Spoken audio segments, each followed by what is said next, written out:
call the meeting to order. I invite you to join with me in the invocation. Dear Lord, we come to you asking for forgiveness of our sins and direction in our decisions. In a world where we all put our trust in you, our community puts their trust in us to lead, to make our city stronger, and make their lives better. As we consider change, let us remember all that you have given for us and more our community and move our community forward with your direction. We pray in your holy name. Amen. Amen. Amen. Number 2 is approval of the minutes. Consider approval of the January 7th regular session and January 7th closed session minutes. Move to approve. I have an amendment. Okay. Okay. First page of the regular session where it talks about the United Way campaign. Basically, I believe the motion was not just to give Tanner and Anita, but to give the city manager the authority to give that day to anyone that he saw. That was on the committee. Right, was on the committee. Correct. That's correct. I don't think, are there any other ones, changes? I didn't see any other ones. Then I would move approval with that change. Motion by Councilmember Hall to approve with those corrections. Second. Second by Councilmember Aldridge. Further discussion? All those in favor say aye. Aye. Those opposed? Motion carries. Moving on into announced delegations, Ms. Kristen Lilly, 155 Bowden Street, Baden, to request a peddler license. Good evening. Good evening. Good evening. Hey there. Hi. Tell us what you want to do, ma'am. So we have a mobile food unit. So basically, we just want to have a permit to be able to set up downtown. The only thing that we are pending is full inspection from the health department, which I'm waiting on the actual date when they will come out to do that. You mentioned in your application something about setting up on a residential street. Mm-hmm. We do not allow you to set up on that. You can go by there, stop, and keep moving, but you have to set up in commercial areas. Yes, I just, after I had conversation with the health inspector, we went over all of that. That was prior to I completed that application prior to speaking with her, and she gave me all the guidelines and regulations. So actually, she did say, I also indicated that we wanted to set up downtown, and she said that was fine once I had approval from you all. So, Your Honor, would we ask that we strike that's private, or are we just going to, if we accept it, we will accept it with that stipulation? We would accept it that she has to abide by our rules. We wouldn't have to. We would not have to put that in there. I don't think you'll be limited only to the downtown area, but any commercial property that you seek permission from the owner. That's correct. Right. Exactly. Okay. Yes, right. Sir. Council, further.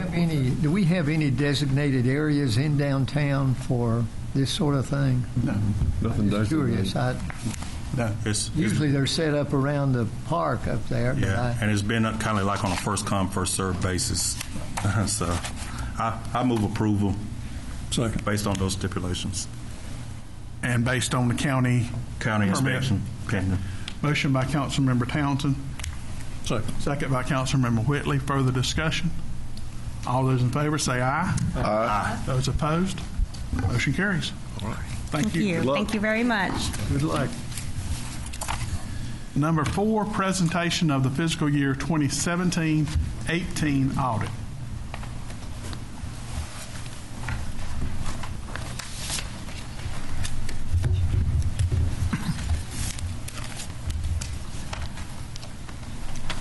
Good evening. Mayor Michael, members of the City Council, Mr. Ferris, good evening.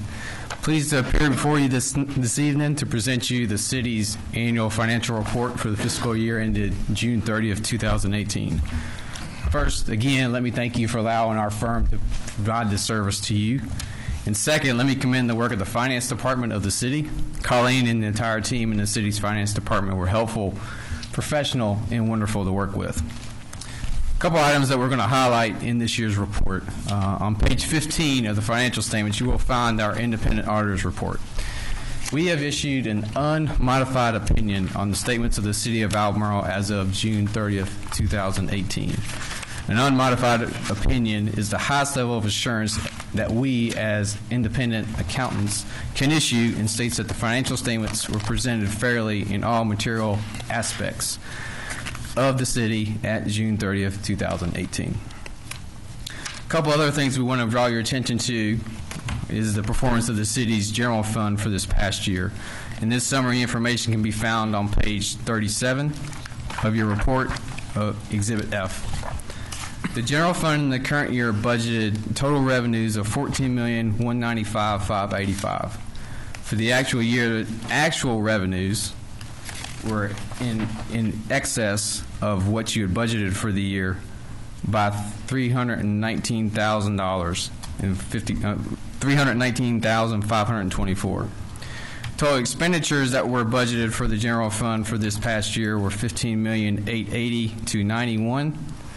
You actually had expenditures of $15,247,167, another favorable variance of $633,000 for the year.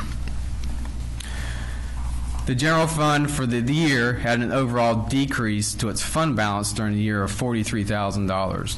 A couple other items we want to point out is that the actual undesignated or unassigned general fund balance that you had as of June 30th, 2018 was $4,323,699, which is 65%, almost 66% of your total general fund balance, compared to $4,302,867 last year, which was 60.5%. That'll be on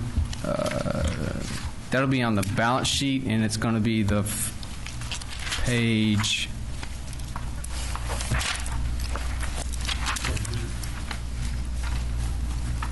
Page C, Exhibit C, page 34. And it's going to be the last number, the unassigned fund balance. So that's the fund balance that you have not designated for certain purposes or has not been reserved by state statute.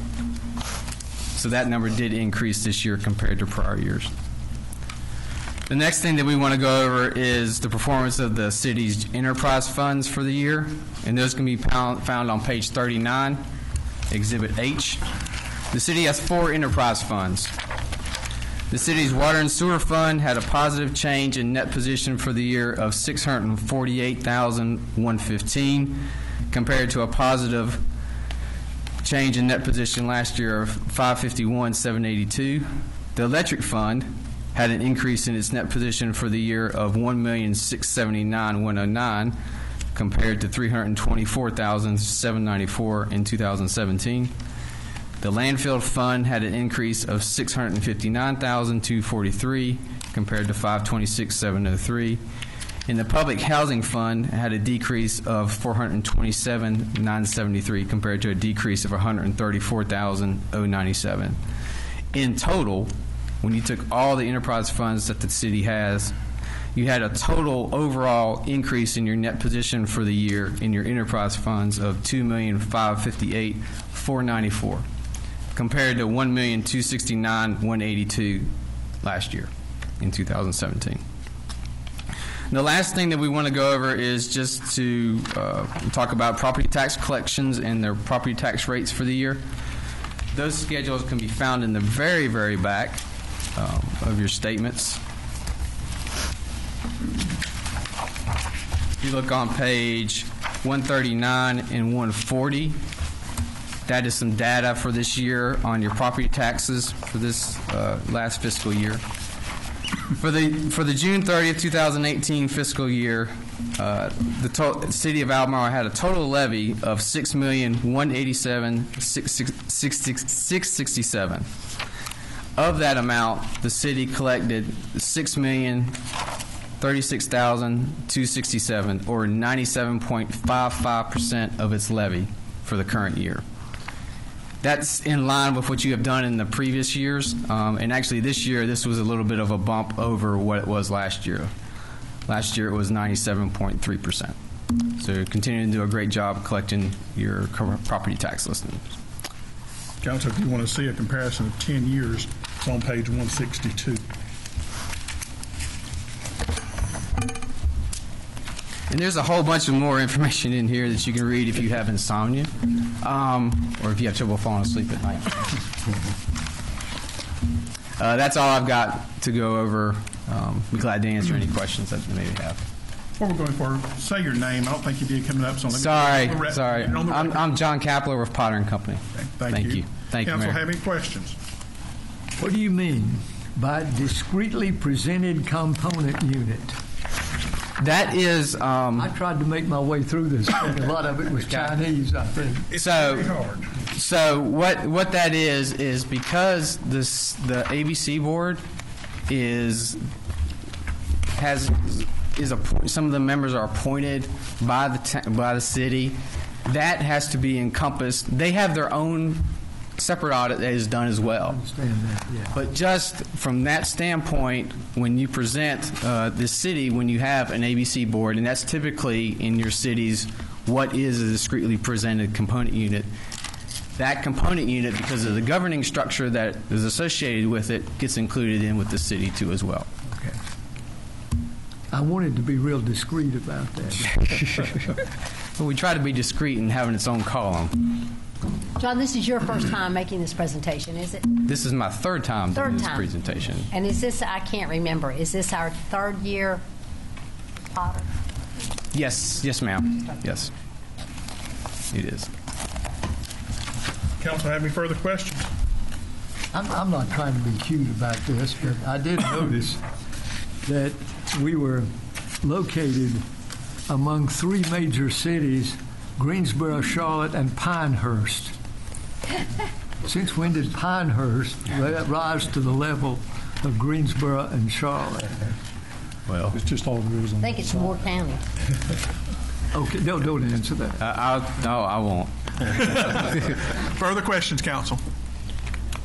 I'll entertain a motion that we accept this report, and then you can digest it further. If we have more questions, we will approach our finance director or go back to Potter.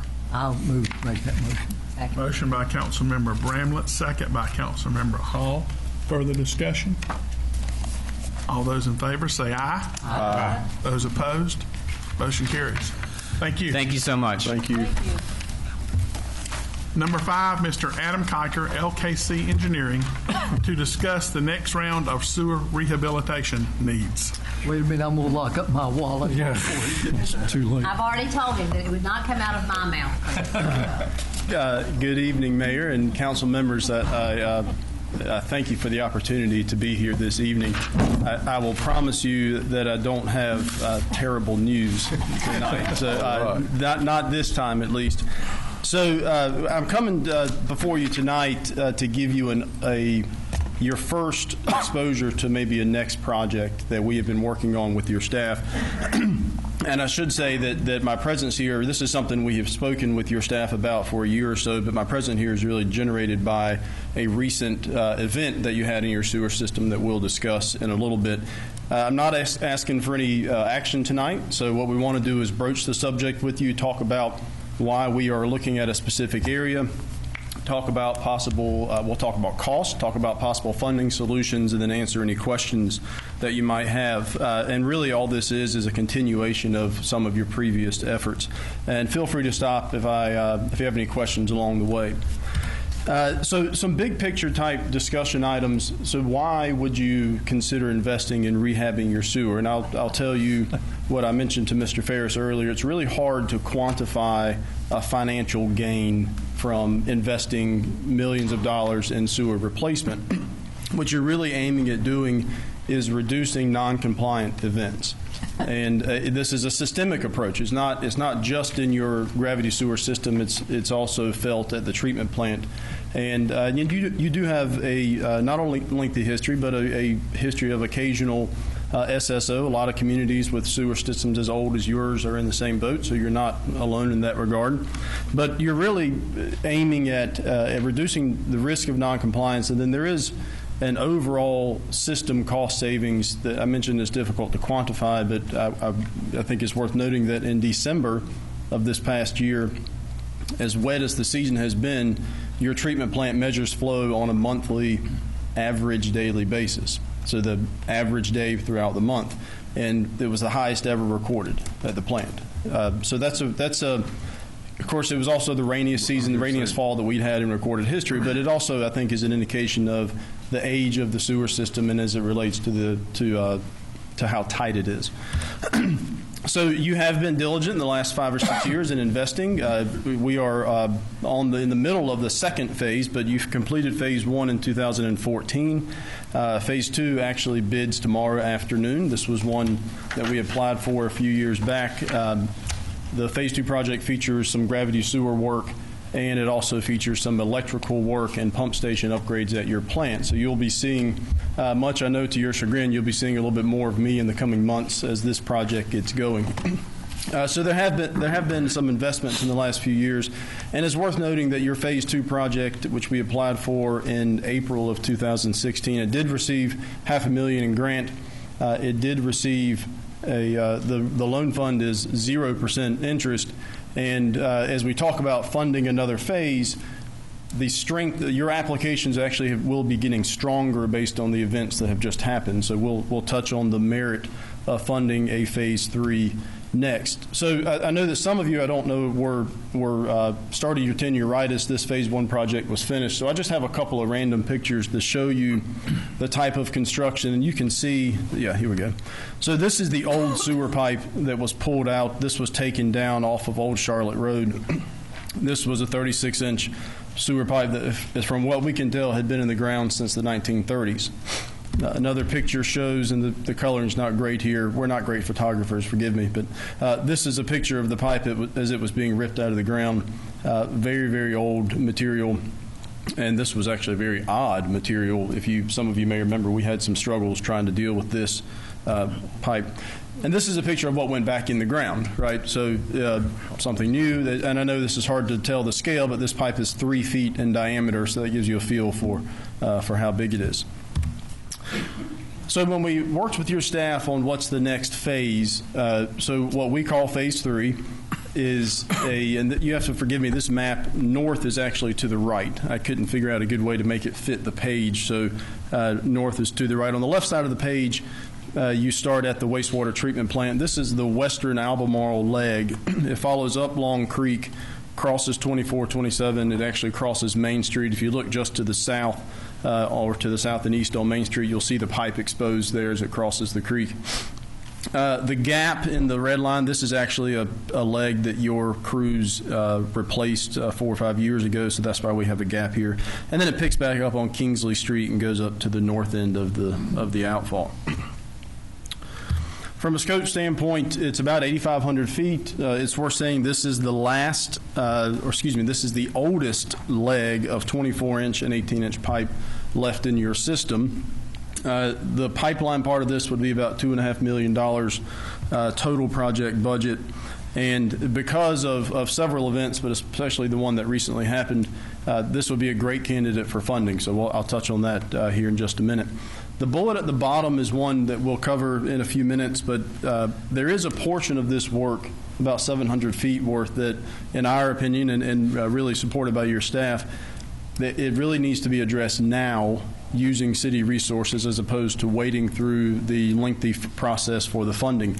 The condition of the pipe, I have some pictures in a minute, is such that we believe and your staff believes that it's very prone to another potentially large problem if this isn't corrected in perhaps this calendar year. Yes, ma'am. Just a quick question, Adam. This is the last of 24 and 18-inch. Would we replace with 24 and 18, or would we go ahead and replace with 36? It would be 24 and 18. It's taken out. Right. No, all of it 24? No, we would do a size on size, so everything would go back in the same size. And part of that analysis would feature, do we need to upsize, but it's not likely given just knowing the flow regime in that part of the city. So you have thought about it, but it's not needed? Correct. Okay. Correct. And are you going to tell us where that 700 feet is urgent? Yeah, this 700 feet is, and I'll go back to the map actually, it's at the southern end.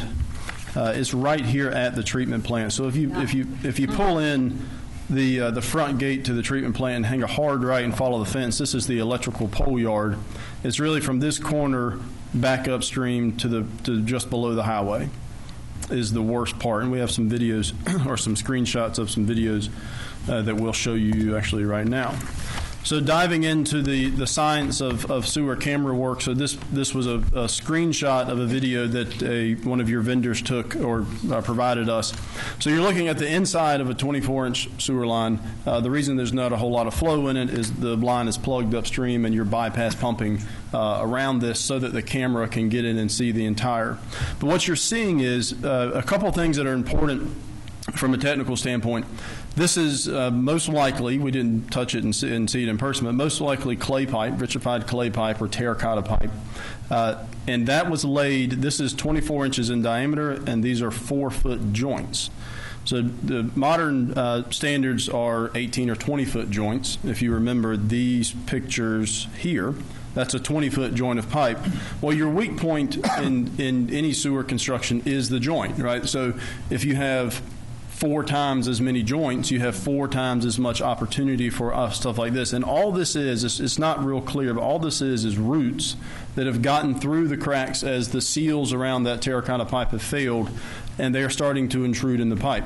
They cause the potential for blockage, which is a lot of what happened a couple of weeks ago.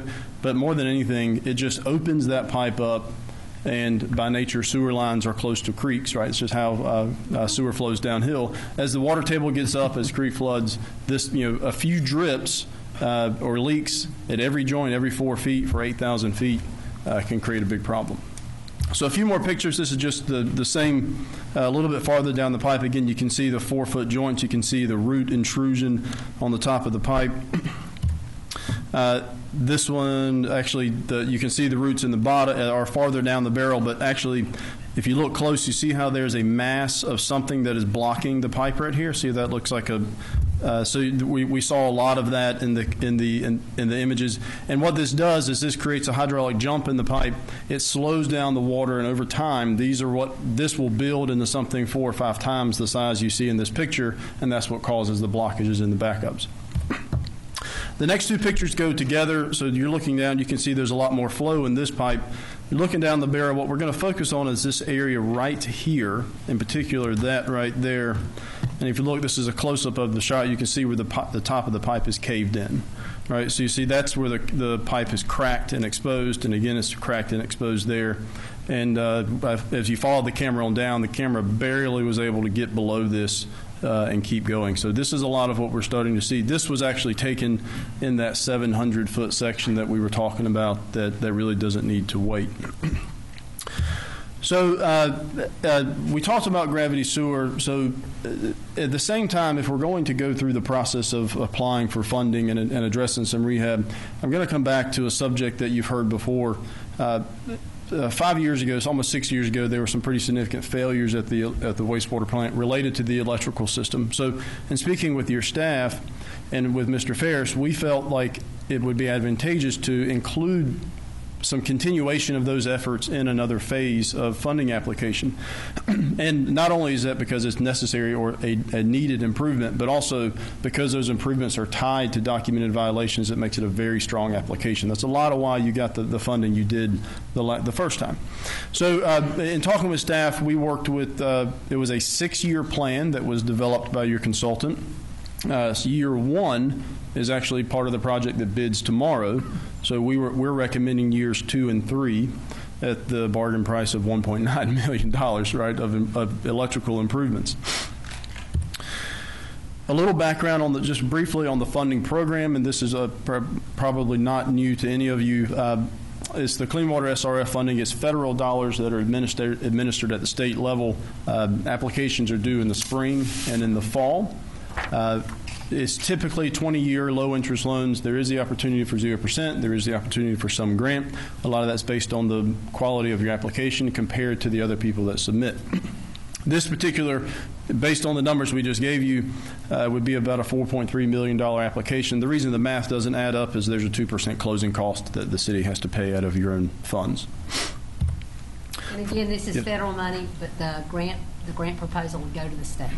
That's correct. Okay, so with the federal stuff going on, that has no really, does it or does it not have impact? That's a really good question, and I should have known the answer to that, and I don't. Yeah, they typically do not release the date of submittal for the spring cycle until the 1st of February.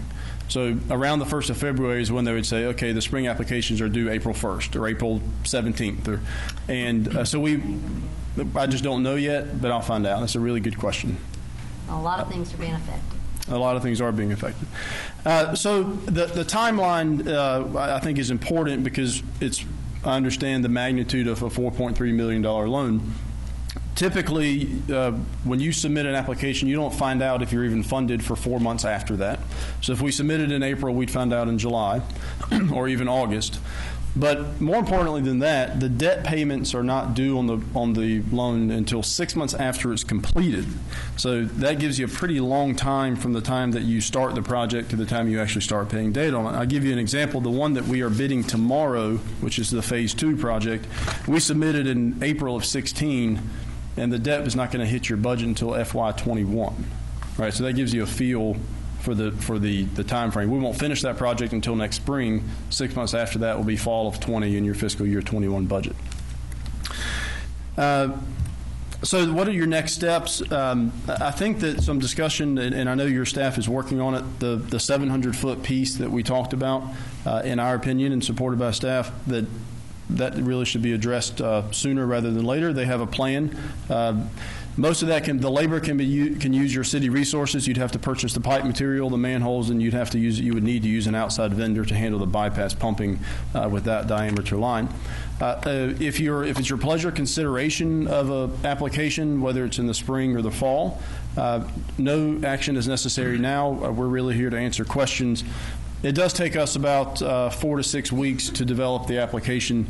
So if you wanted to consider this spring, then 1st of March into February, we would need to be coming back together with your staff and eventually get back in front of you. Council, we would probably want to do our next discussion at our strategic planning session. With First Tryon? Yeah, after we've heard from First Tryon to see where we want to go with that and see where that's a possibility. We do need to, if council is agreeable, to approve the staff going ahead with the part that they can do, and they're estimating that to be somewhere around $100,000. And if council approves that tonight, they will bring a budget amendment to us at the next meeting. Would that include the outside vendor for the bypass pumping? That's their estimate. That's ballpark estimate. So I saw Councilmember Hall, Mayor Pro Tem, reaching for the audit. So just if you remember from some of our discussions when we have had First Tryon and for our annual updates with them, water and sewer has been our overall strongest cash reserve fund in terms of cash on hand, and this is exactly why you have it. So for these sorts of emergency needs. So as Adam says, we've got the ability to do this in-house. Brian Henson, our water and sewer system superintendent, is here as well. And when talking to him, he said, in trying to figure out, as a layperson, what needs to be done now, what's the immediate need, and what can we plan for, his comment was the section within the plant is really what he's most concerned about, that is the immediate need that we should fix. So if council approves it, we will move forward with that. We'll come back at the next meeting with a budget amendment to appropriate retained earnings to cover the cost of this. As Adam mentioned, there'll be rental equipment and some supplies and materials, and of course our in-house labor is already covered, but we'll get that done. And then what ends up happening at the end when we go forward with the Phase 3, I think Adam had told me when we met that if we didn't do this and we did it all part of the contract project, this section would be approximately a $250,000 construction project. So we can do it in-house ourselves at this point, and because it's going to have to be done at some point, and will be 50% to a third less than the contract price. So when you're talking about the $100,000 right now. Correct. There's approximately 700 feet within the line. I want to add something to this other thing, the $300,000 per year, that sort of thing. I'm no longer the newest kid on the block. Thank you, Shirley. But we bought a big plot of land, 283 acres, bunch of money. We bought the building to house for the police station, and then we found out we had to increase taxes by 5 cents to do that. I want to know how much and where the money's going to come from when we do this before we actually do it. That would be the question you need to ask First Tron when we have the strategic I would planning. definitely do that. It will come from the enterprise fund. Yeah. It will not come from I general understand. fund Well, taxes. but then you have to increase the rates that's covered by the enterprise. We're doing a rate study right now. Yeah. That's why I recommend not proceeding with the spring application. We've commissioned a rate and cost of service study that we've never done. And, while we're fortunate to still have rates in the lowest 10 percentile of municipal rates in North Carolina, we still don't want to go up any more than we have to. So we need to evaluate our rates, our capacity to pay for debt, and what no action would cost us in terms of treating rainwater unnecessarily down at the plants and potential fines and other problems. So that's why I want to wait until those studies are done. I want to clarify, too. I want us to get our infrastructure up to snuff. I guess I'm a little bit irritated that in years past, and I know you're not supposed to call attention to your predecessors, that they let us get in this kind of fix. This didn't happen overnight, folks. But when you're talking about having to replace practically everything we got, that means somebody that was not looking ahead many years ago and doing it at an appropriate time where all this didn't hit us at one time. Just to follow through, Adam, and I know we're not your only customer. Client. Of course, yes, you are. We are tonight. You are my favorite. Oh, yeah, that's right. As he smiles at Christmas. I will say you were our first. How about that? I know that. Okay. Nationwide. I don't like putting anybody on the spot, but nationwide, are most towns and cities in the same predicament that we are finding ourselves? That's a really good question, and yes. Many, I don't know if I'd say most, hard to quantify that, many communities within an hour's drive of you, many of our clients are facing this similar challenges. And they are difficult. I mentioned at the very second slide, sewer rehabilitation, almost more than any other type of infrastructure, is really hard to quantify any financial gain based on. And I'll compare it to the work that we did up at 52, which was a great investment. It cost a lot of your funding. But there was some quantifiable benefits as it related to the quality of the water treated, the cost of running the filters, how much water you saved with each. You can actually put funds on that. It's hard to do that with this, which is, frankly, to answer or to address some of your question, a lot of communities find it difficult to prioritize borrowing significant funds to do this. So, well, I think one reason we can do this now without having to increase our water and sewer above the bottom 10% of the state is selling water to Concord Kannapolis. That's a large chunk of why we're now able to rebuild this infrastructure. It's been a while since we've seen the debt set off. So the project that we bid back in 2016, do you know what our yearly payments are on that? Colleen? That'll start in 21? No, unless Colleen, and she's going out the door to get something. So She's leaving. I can address some of that. The project that you were funded in 2016, and forgive me for 1 second, that we will bid tomorrow is $4.2 million in loan monies, and that's 20 years 0%. So it's $210,000 a year in debt payment. I think and actually. No, that's right. Yeah, 0%. Yeah, it's a simple interest payment, but with 0%, it's even simpler. So, yeah, about $210,000 a year. Your Honor, may I have one more comment? Sure. Thank you. It's tough to swallow when a violation hits you in the face. Okay. Very tough to swallow. It's really hard when Dina or anyone else comes in and says, slaps you on the hand. Right. Okay. I don't want to get to that point with this. I don't think anybody up here wants to do that, but I have been sitting at this dais when that has happened. And I don't want to throw anybody else under the bus from years past. I think that years past, folks up there have done things in other aspects of our infrastructure. I'm sad to say that we are where we are now. But I don't want it to get that we are being reactive to something. And I didn't hear this, but I did hear this. That 700 feet hadn't gotten there yet, but we need to do something before it does.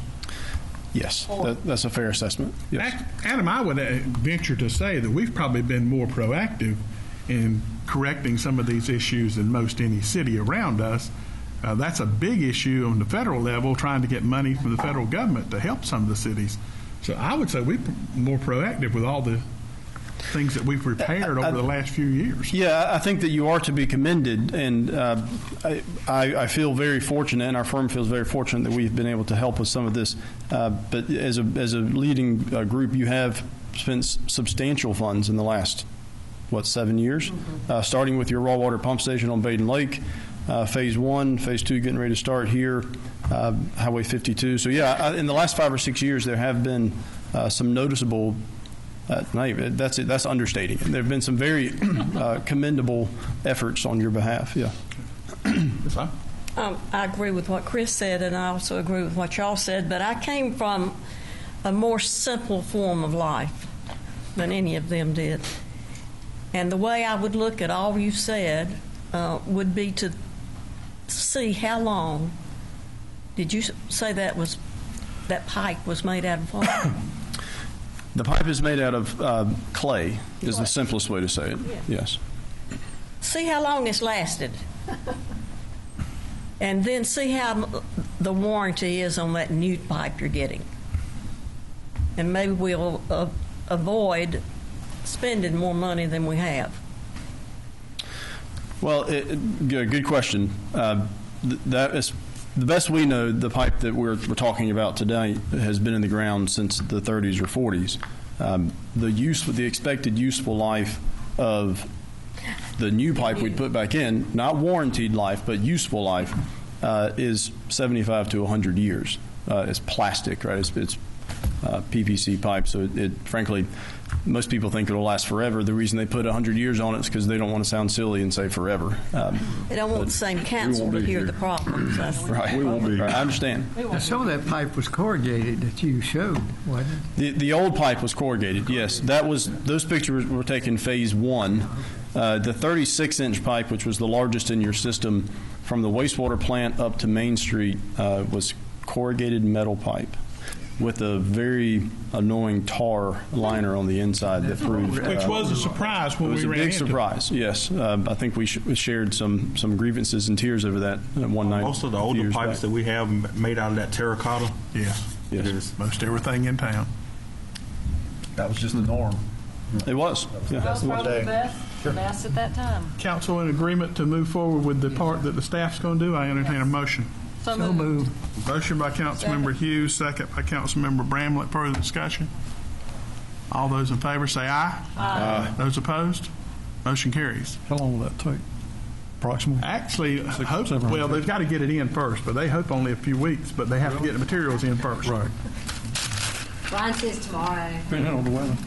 Thank you, Mayor. I kept you longer than I intended. I appreciate it. And I think we're going to keep you for a while, too. Well, I hope so. Thank you. All right, thank you. Thanks, Adam.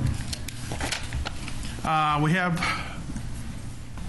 no unannounced delegations at this time. Ms. Owens, you don't want to speak until we get to number 19, correct? You want me to speak? I don't have. You want me to speak now? Well, you signed up, but we can do it at 19 if council is going to take action on that night. Which do you want to do? You want me to do it now? Okay, that's fine. Yeah. Sure. Yes, ma'am. You signed up as an unannounced. Come right forward.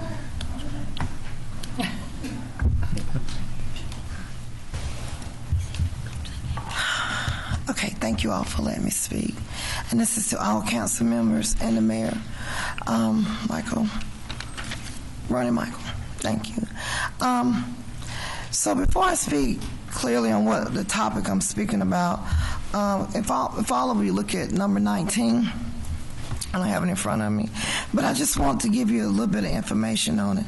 That the city of Albemarle has been in existence for its council for right at 185 years. And since that time, we've only had 3 minority council members.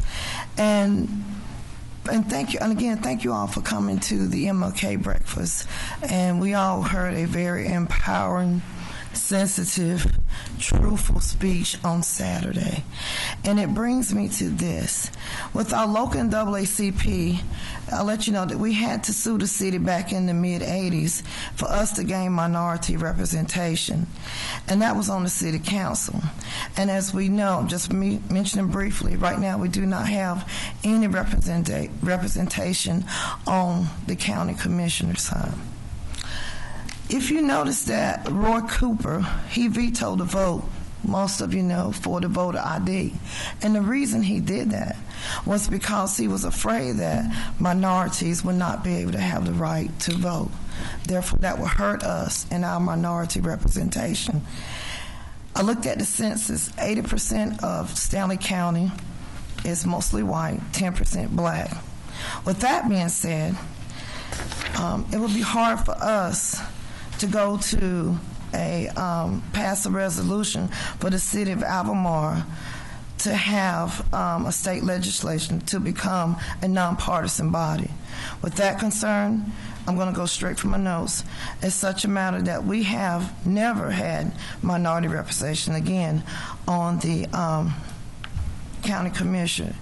And we need to make sure that that doesn't happen with the city councilman.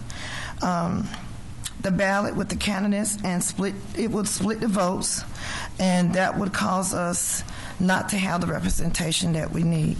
So all I want to let you know is that for number 19, please, all of you, consider that diversity is definitely needed here in Stanley County. And while we have diversity on the council, we need to keep it that way. Also with the women that's on the council and with minority representation, we need that. Are there any questions for me? Council have any questions?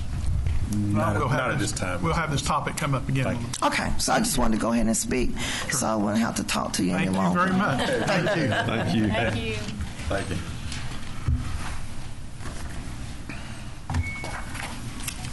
Number 6, the monthly departmental reports are in your agenda. Does anyone have any questions? If not, your consent agenda, I'll entertain a motion to pass that. If you have an item you want to remove, we will discuss that. Second.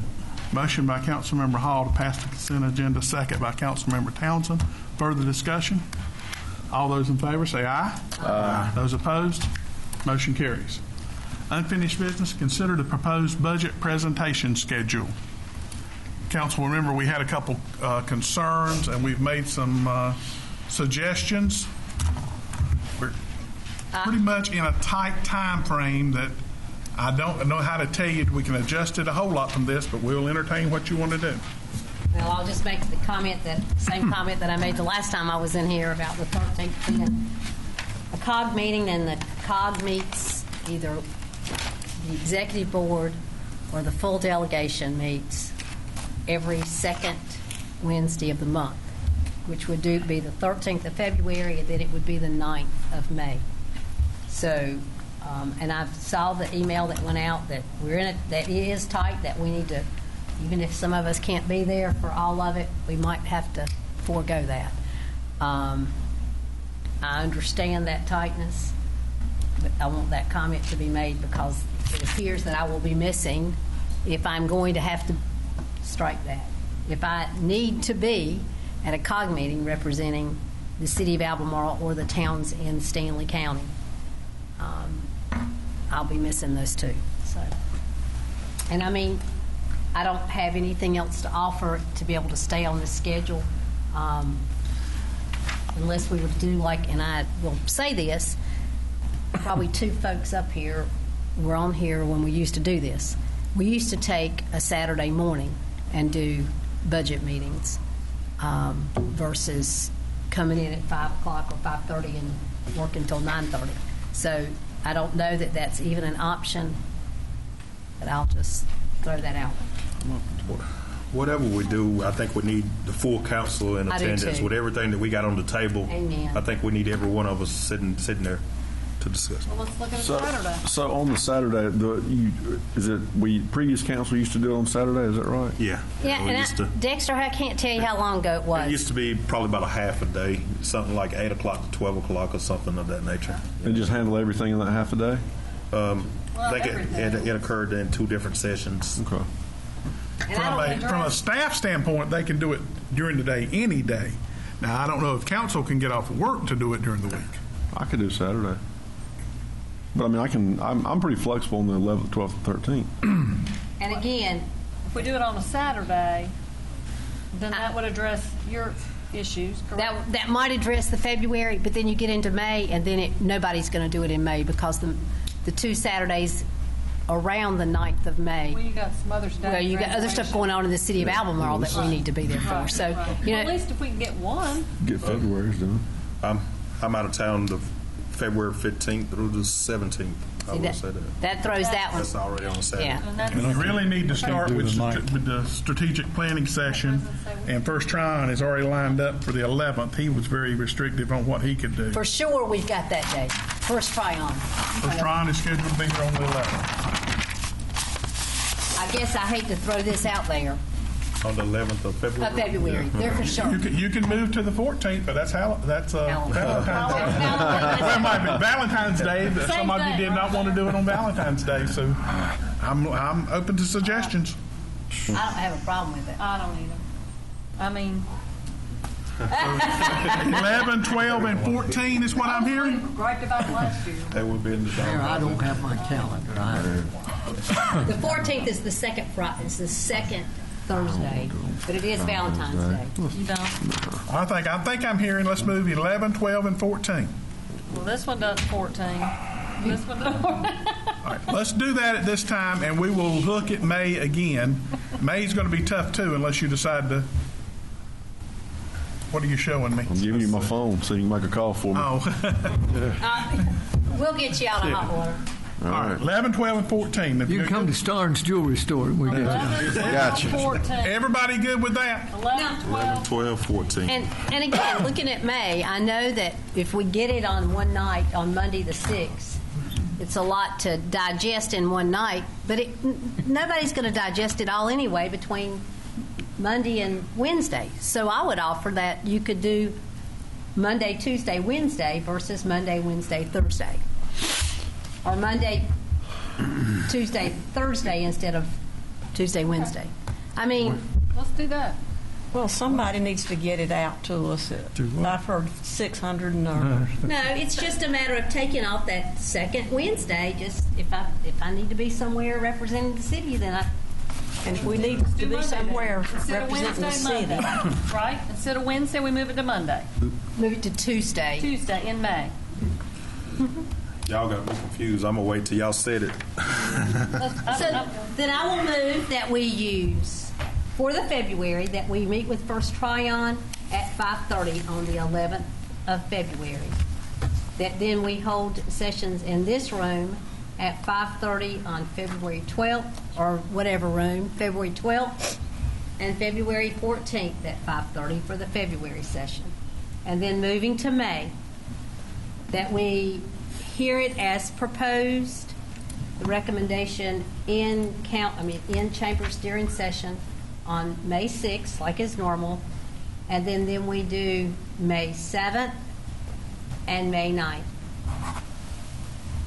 versus 8th and 9th. Okay? Mr. Ferris, can you get together in one day all that you have to get together for council? I know that's the reason we've tried to give you an extra day, to give you time to get all the stuff you have to get together. What would he have to get together if the budget's already there? I mean, if he's already... He gives you all that detail pages that he doesn't usually do until the day of he gives you the budget. So he gives you a very in-depth detail budget. We Right. go over line item. Right. Can you do that? Yeah. So what I've got to do is I've got with finance, we're putting together the budget and it gets presented on the 6th. So there's a lot of that goes with that in the presentation and whatnot. So the next night, then we start going over line by line, and I put together quite a bit of information for you all for that, for the 7th, and for those 2 nights. So it's a lot, but I'm looking at my calendar. I'll make it work if that's the only thing that can go for council. It's a lot of detail to cover all in 1 week, but we can get through it. That's because the next week is the league conference, That's right. and Okay. it just. I have a motion by Councilmember Hall, Second. I have a second by Councilmember Hughes. Further discussion? All those in favor say aye. Aye. Those opposed? Motion carries.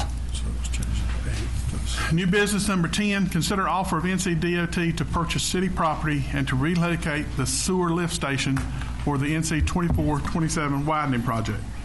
This is a little unusual issue, and we wanted to bring it to council to approve this. And I'm going to start explaining it, and Michael and Kenny and is Jeremy with you? Jason are all here to say answer any questions. On 2427 at Sweet Home Church Road, we own the property that our sewer lift station is on. Normally, we would sell that to the NCDOT, and they would in turn buy a piece of property and move the lift station and give us back that piece of property. Well, there's a little different situation on this one. The owner of the property would not agree to sell to them, so they have to go through condemning the property. When they condemn the property, they cannot give us the property in a deed. So, proposal is they're going to buy the current station, current property from us for $9,700. Yes, that's correct. $9,700. They will in turn condemn and take the piece of property to move our lift station onto a piece of property that they will continue to own. But Michael and Kenny have worked to get an agreement where the agreement will say if we ever have to move that lift station again because of the state requirements, they will pay to move that. They meaning DOT. DOT will pay to move that. And who will own that piece of property? The DOT has to own it. They have to own the new piece of property. Yes. Have our city attorney looked at the agreement yet?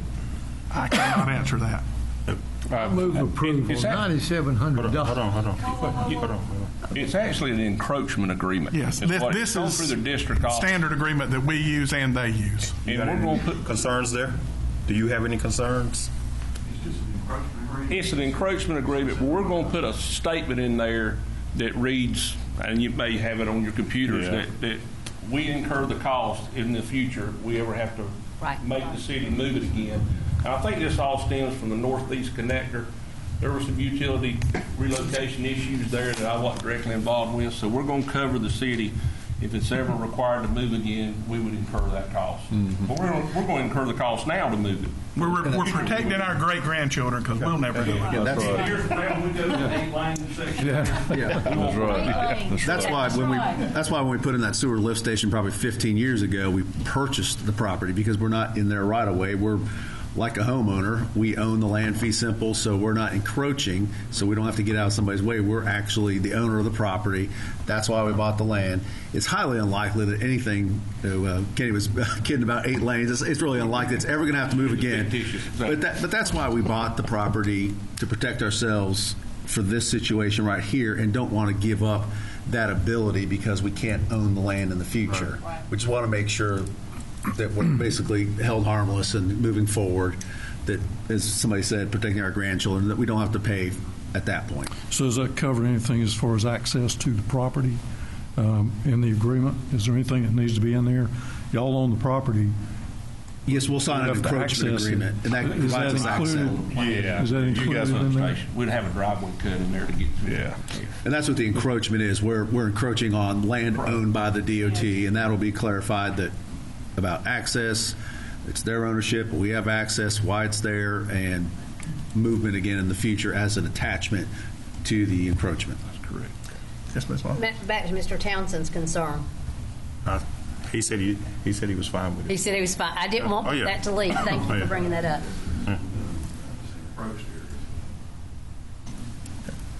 I have a motion by Councilmember Bramlett. Mr. Bramlett, correct me if I'm wrong. Your motion is to declare the property surplus, to sell it to the DOT for $9,700, and to allow us to sign the agreement for the encroachment on the new piece of property. That's exactly what went through my head. It didn't come out of my mouth. It just did. Motion by Councilmember Bramlett. Second. Second by Councilmember Aldridge. Further discussion? All those in favor say aye. Aye. Those opposed? Motion carries. Does now, anybody else stay here while you're here. I want to talk about the other issue. We gave, council, if you remember, we give Michael permission to sign any encroachment agreement at the Niven Center if we had an issue there. And we did run into some issue there where we were originally going to do some more property encroachments that we were not approved because of the way we got the property. Remember, we got it through the federal government, and the way we could not do that. So they are paying us money to take down our sign. We will move our sign and put it back up. Anything you want to say, Kenny? That's a whole different. It's just too complicated for me to even try to explain how complicated that is because it falls under a whole different guideline. But I guess you just have to trust me and Jason to make it work. And I want to thank Jason and Kenny for their work on this because obviously we want to see 24-27 project happen. We want to be cooperative, but even as cooperative and work together as we're trying to do, there were a couple of roadblocks at each one that were thrown up, and we found ways around it, and this is the best way on each of it to hold us harmless, but cooperate in the project and get done what needs to be done. And as Kenny mentions, what we're having to do over the temporary construction easement, we even tried to lobby the federal government and use some good reasoning, and they didn't go for it. So we're doing what we have to do to get this project done, and in the end, we're not holding them up. It's taken longer, but we've had to be creative and work together, and I want to just thank them for their cooperation and hard work on this. Okay. Yeah. Council have any questions on that item? Nope. Anything further? Do you have any other questions about 24-27? I mean, we're tearing some buildings down. We're going to have probably most of them done by the end of February. It'll look a lot different. If you haven't been out, it does look. It does. It's going to really. We're going to really tear a lot down the next 3 weeks. And if I recall correctly, bidding goes out in 2021, correct? Not for the actual construction. The letting of this project's going out to bids, I heard, in March. Okay. But I heard that was delayed due to they're waiting on environmental impact permits, and that is federal. So there is a shutdown if you hadn't heard. So we may have to, I've heard through the grapevine, and this is rumor, that it may be delayed till April before we let out the project for bids because of the environmental permits. That's what I heard. Same thing with the bridge. No, I heard the bridge kind of got by that. It's already been. Well, it's two different. It's two different projects. Two different projects. They are linked, but it's two different contractors. Yeah. Cool. That's what I heard. Anything further? Thank you. The work that's kind of going on in back of that little motel, is that separate? You know, that's separate. The gas line. That's separate for y'all. Right? Doing some kind of big. That's not anything to do with our project. I didn't think so. Okay. Those two motel units that are perpendicular to the highway, they're going to be demoed as well. We just hadn't got in there to get them because of that work. Because of that project. Okay. All right.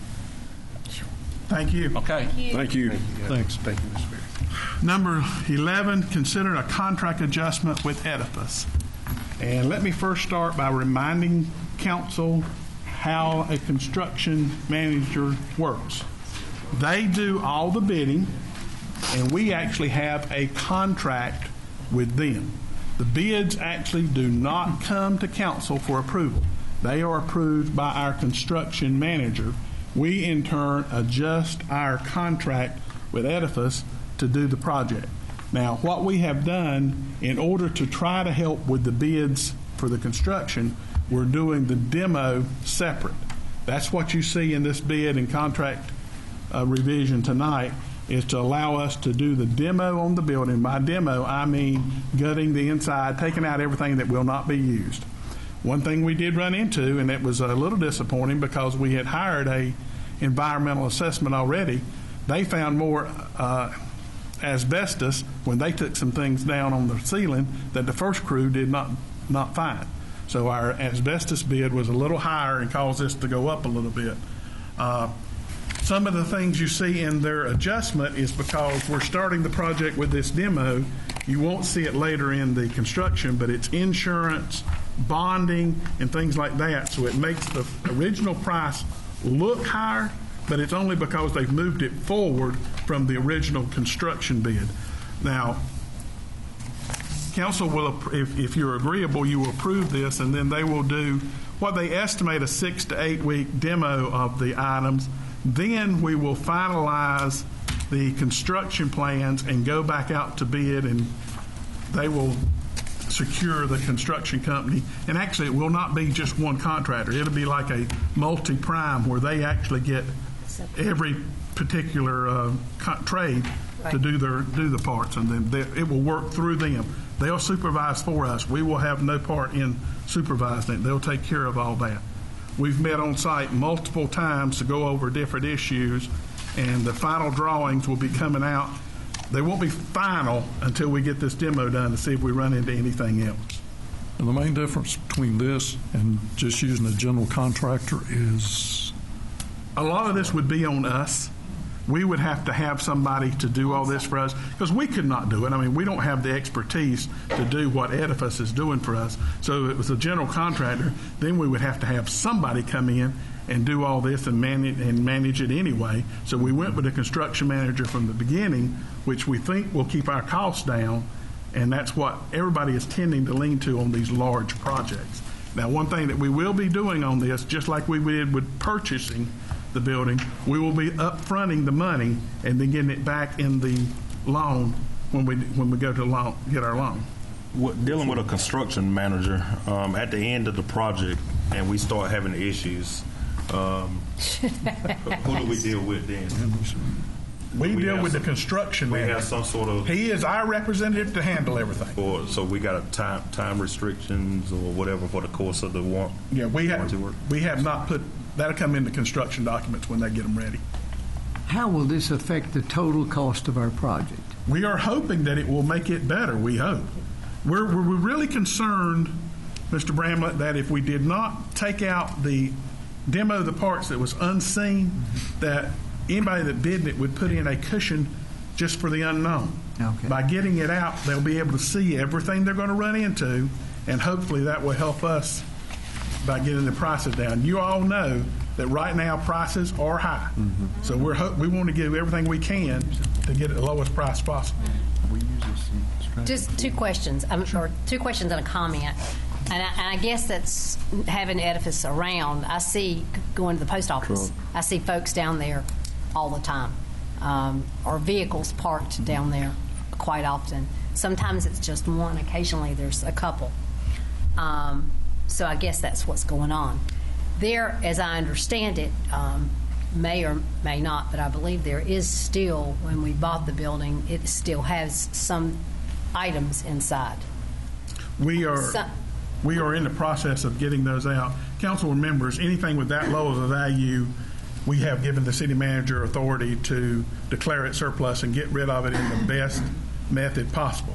I will say that many of our departments have wanted to use it, so they've taken that to other departments, so we were not just getting rid of it. And I knew that, and I wanted my fellow council members to know that that's what we were doing. If some of the items of furniture, et cetera, were in there, they are going to other places that could use it.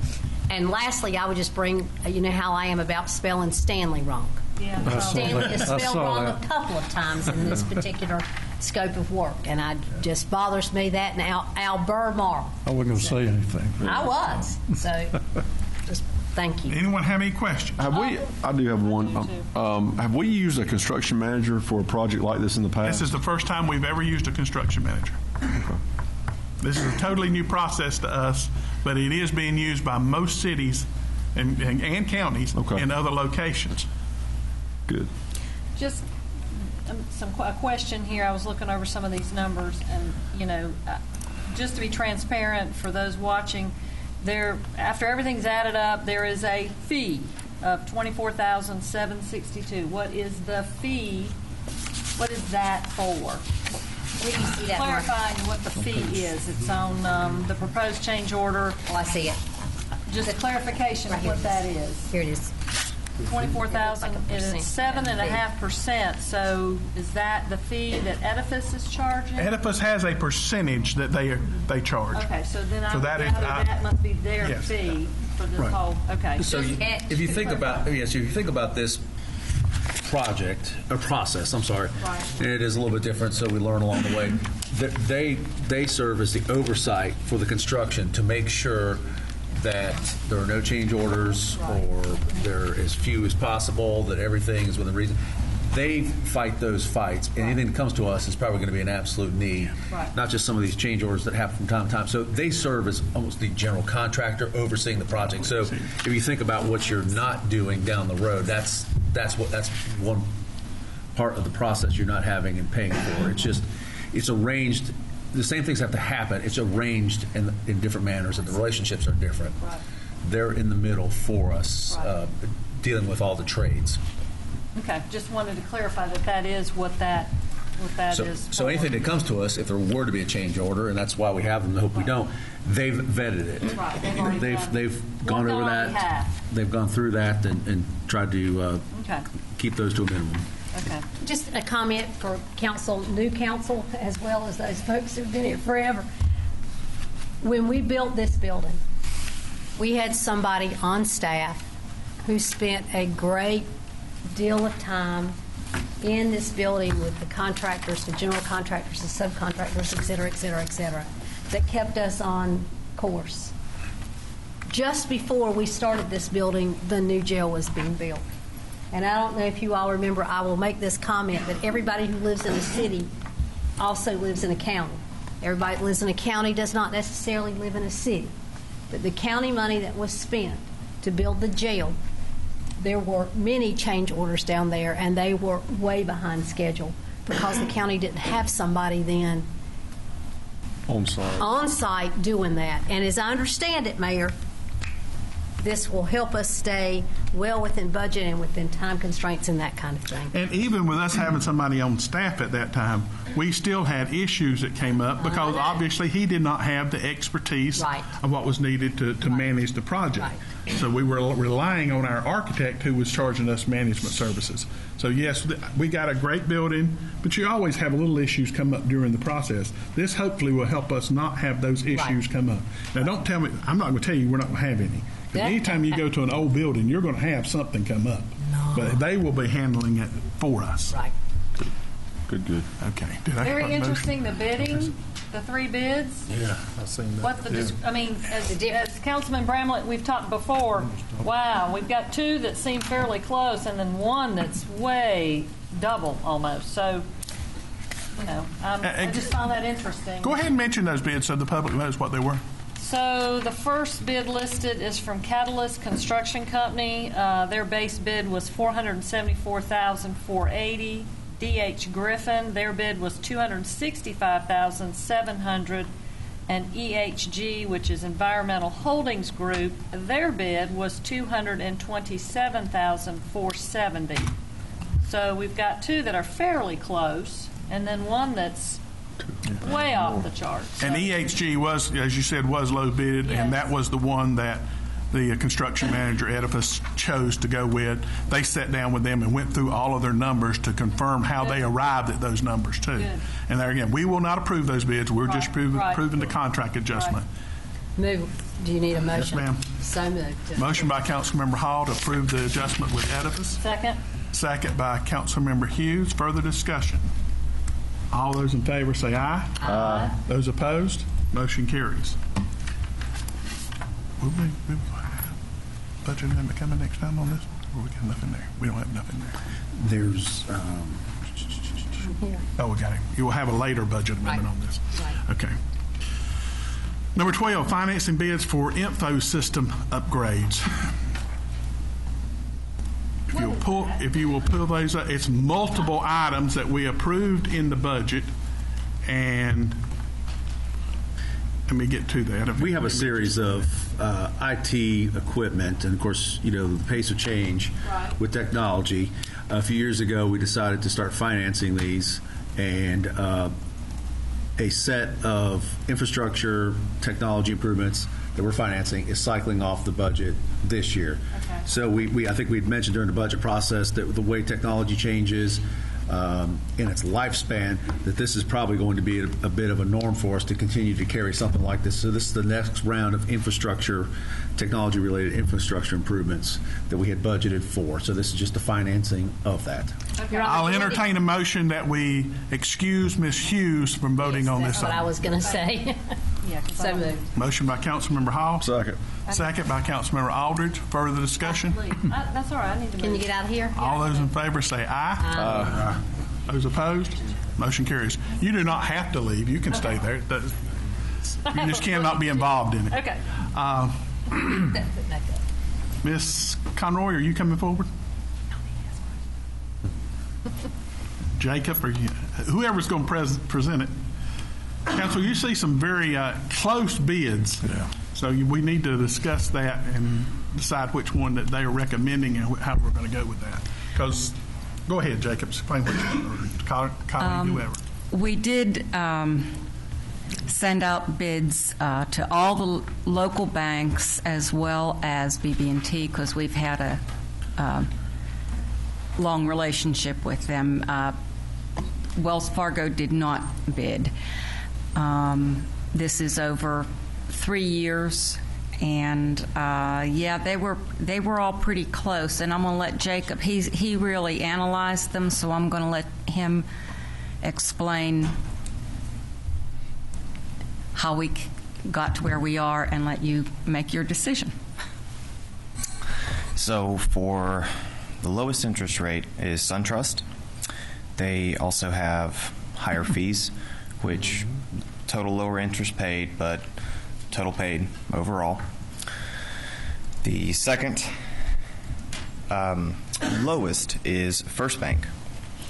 And although First Citizens has a slightly higher interest rate, they are calculating their interest based off 360 days, whereas the norm is to calculate off 365. So that's why you see for First Citizens that they have a higher interest rate but lower interest paid. First Citizens also has a 150 fee. That's just going to be the 150 closing cost. First Bank has no closing cost. Are you correct with your total paid number?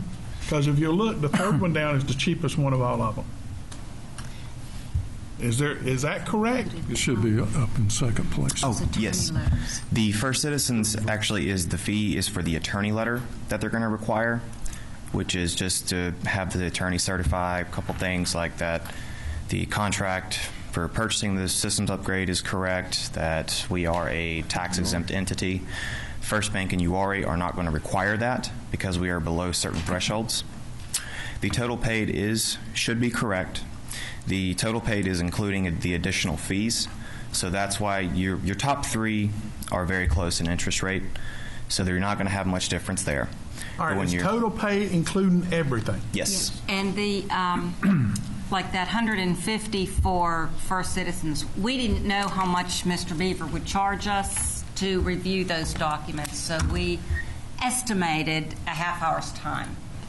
So that's where adding those figures to those. The other ones don't care about his opinion. Well, why is number 3 in total paid cheaper than the one you're recommending? That would be because it doesn't have the additional fees. That is the one they're recommending. We didn't 3 is the one you're recommending? I didn't make a recommendation. Okay. Yeah. Oh. I did say that I thought number 3 was the lowest payback, but it's your decision. But all of these are local, and all of them pay taxes, and all of them pay utilities, so they're all local. Yes, sir. So if I'm reading this right, URA's bid, the 4th on the page here, they're basically $129 more than First Bank. Is that correct? In total paid? Yes. Is that 100? Okay. First Citizens is like 67. You know, I have to jump in here. If we did actuarial studies and we looked at this and we looked at where that money would go in our community and how many times it gets churned in our community and the employees and so forth, URA Bank is by far the best deal here. Right.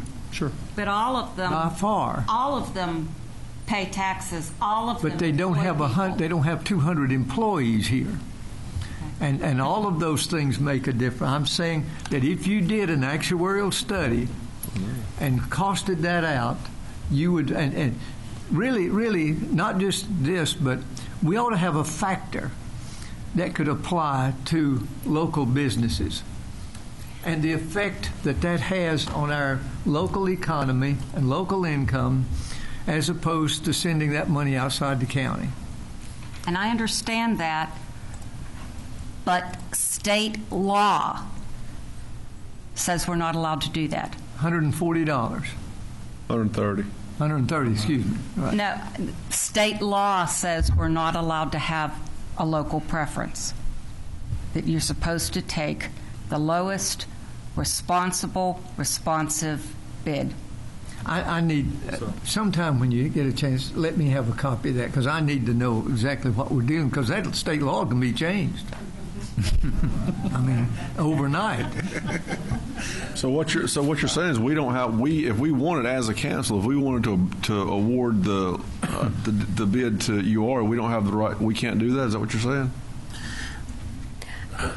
I mean, why does it even come to us if it's just if it has to go to the lowest bidder? Well, we've got to have authorization for what we do at the staff level. We've got to collect the information. I think if you didn't, you've opened yourself up for some challenges by others that would have pretty good standing and argument. It's, I guess that's why sometimes you make a rule that whether it's $1 or 500,000, they want. There's and I completely understand about URA Bank, but there's also the best interest of taxpayers to get the best price too. Now there's the issue of the money circulating through the community as well, which would help URA Bank, help others, but it's the issue of getting the best price too. So that's why we come to council with it, and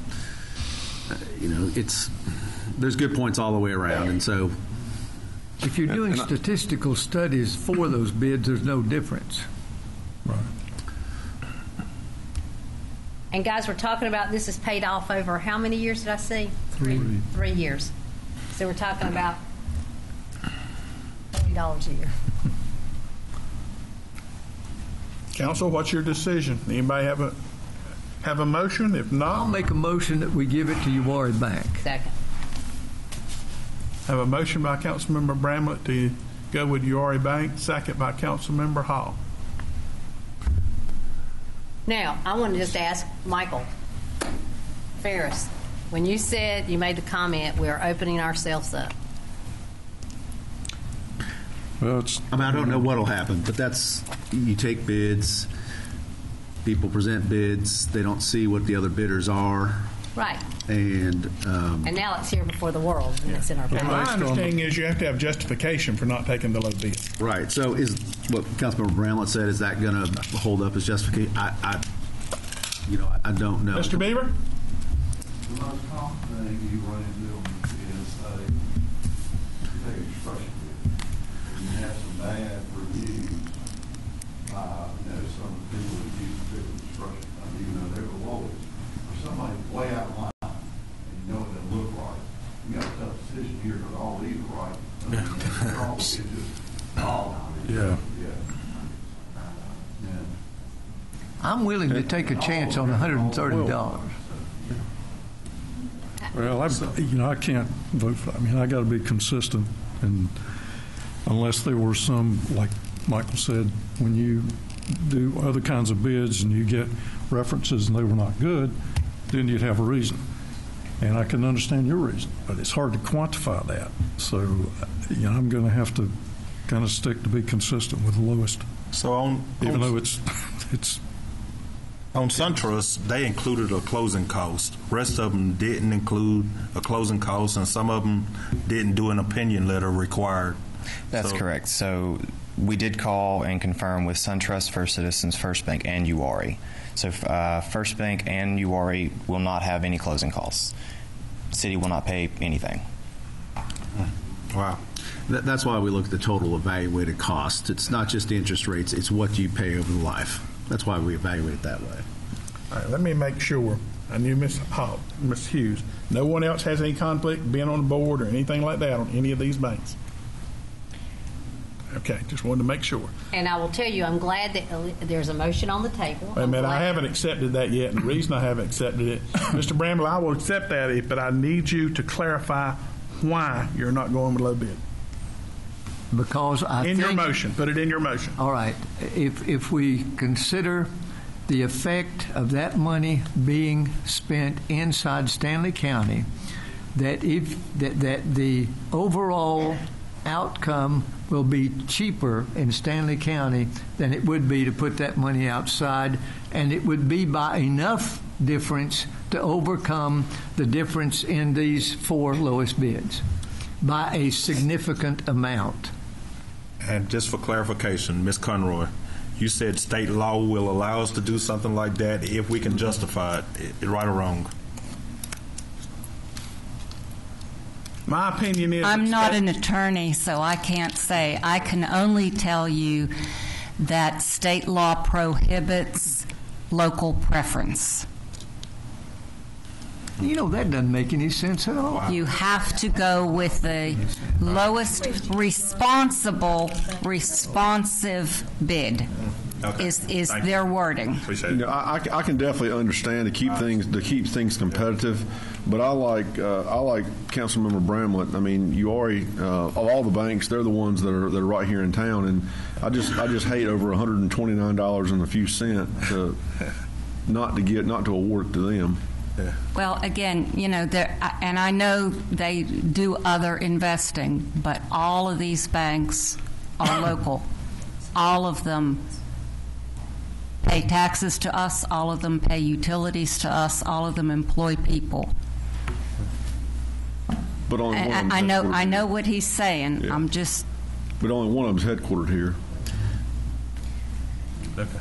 And again, I'm glad there's a motion on the table. I'm glad there was a second so that then we can actually do the discussion, okay? For $128.78. Okay, I'm hearing no more discussion. The motion was made by Councilmember Bramlett, seconded by Councilmember Hall. Still no more discussion. All those in favor, raise your hand. Those opposed?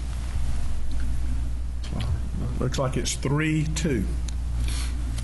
Wait a second. Correct? Wait a minute. Miss Wilder? Ms. Louder. Oh, I didn't see her raise her hand. Did you raise your hand? I did not.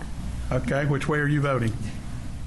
I think rules of order say that it goes It would be a the yes. positive side. It's a yes vote if you don't do anything else. That's what I just said. Okay. She's a yes, then it's 4-2.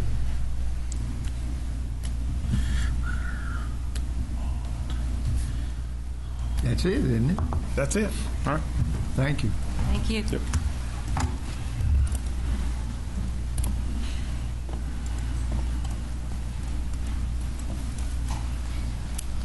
Number 13, economic development presentation. Mark Donham, he's right there.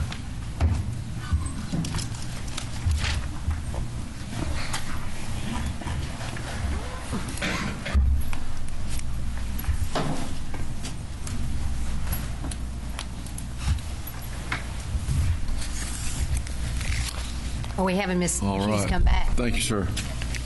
Miss Hughes is back. She's back. She doesn't have to be voted on. Do we have to vote her back on the island? We just have to invite her back into the fold. Oh, thank you.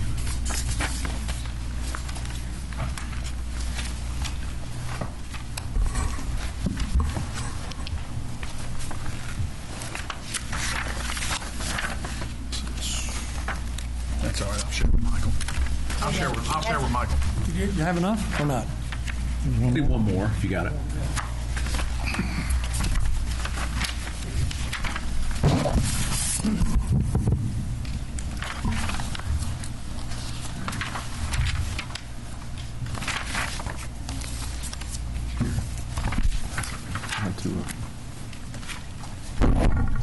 Everybody's got one? Hit us. You ready? Waiting for the go signal. Go ahead, Mark. Okay. Good evening, Mayor, Council, and Mr. Ferris. I appreciate the opportunity to come and talk to you about economic development tonight. So I prepared this report, and I'll go over it with you.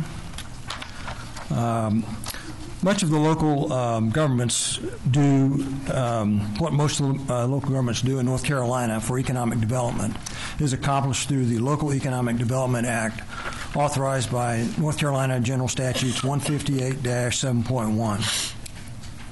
The city has established its own economic development investment policy based on these statutes. These statutes set out the rules for providing incentives to business and industry. It also allows local governments to invest in developing business parks and speculative buildings and those types of things. As a result of the city effectively using these tools, the city has attracted and retained several businesses. These and other growth opportunities have resulted in a value of the building permits increasing by over 38% in 2018 compared to 2017. In 2018, the total value of new construction related to the permits issued was about $13.5 million. 76% of that is from commercial permits. These numbers do not yet show the impact of the retention and attraction of the businesses and industries that are located or expanded in 2018. For instance, Quality Enclosures has planned to invest $5.5 million in capital and equipment, and will be creating at least 50 jobs. I think they have intentions for creating more. So that hasn't; those investments haven't started yet, but they will. They're planning starting, I think, in April, and doing a lot of that investment. They have moved equipment in. Pfeiffer University is planning to invest $15 million and to hire 20 faculty and staff in downtown Albemarle. The historic Albemarle hotel developers are planning an $8.5 million investment. Enforge is planning an investment in building and equipment for $4.258 million and hiring and retaining 44 jobs. What's interesting is they've already passed this, the number of jobs that are created. They haven't made any investments yet, as far as I know, but they've actually hired quite a few people. Global Packaging Solutions has already installed equipment estimated at $1.3 million and is on track to hire the 5 positions they committed to. Carolina Treetop Challenge owners are planning to invest somewhere between $800,000 and $900,000, building at least 8 courses with an estimate with about 80 elements on the 10-acre site at Rock Creek Park. They plan to hire 13 or more employees based on their business growth. As you can see, in 2019 is set to be quite a year for investment, just with these numbers here that we've talked about, not including a lot of the normal type of investment that we get. Mark, are you going to count Pfeiffer's in 2017 or 2018 or 2019? It's counted when they make it. In other words, it'd be this year then, I guess. Right. Some this year and some next year. Right. Yes. They're when they make it, and it's that it's on the books. That's when you count it. Well, they will actually. The way this works is these reports come out when they turn in their plans and get their permits. That's how these are based. As far as actually showing up on the rolls, well, of course, Pfeiffer's won't show up on the tax rolls. The hotel will. But just as far as these reports go, which is the only information really available are the permit costs, not the cost of the permits, but the cost they determine the building will cost to build when they turn in their permits. Any other questions? Is that okay? The outstanding leadership of the mayor, the city council, and the city manager has set in place opportunities for the management team and the city employees to implement programs resulting in expanding economic growth for years to come. While the overall economy may bring ups and downs, the careful planning and investment the city council is currently making will reduce the impact of downturns and will magnify the stimulus of an upturn. The investment money and time already made by the City Council will support future growth. This includes 1, the development of the downtown, 2, the growth in retail trade, and 3, the making infrastructure improvements, 4, developing the Albemarle Business Center, 5, grading the Roosevelt Ingram Park, 6, using incentives to attract and retain industry. 7, working with the NCDOT to improve our state roads and highways. 8, using financial advisors to help make investment decisions. 9, preparing rate studies. 10, making the local citizens, meeting with local citizens to develop strategic plans, as we've done.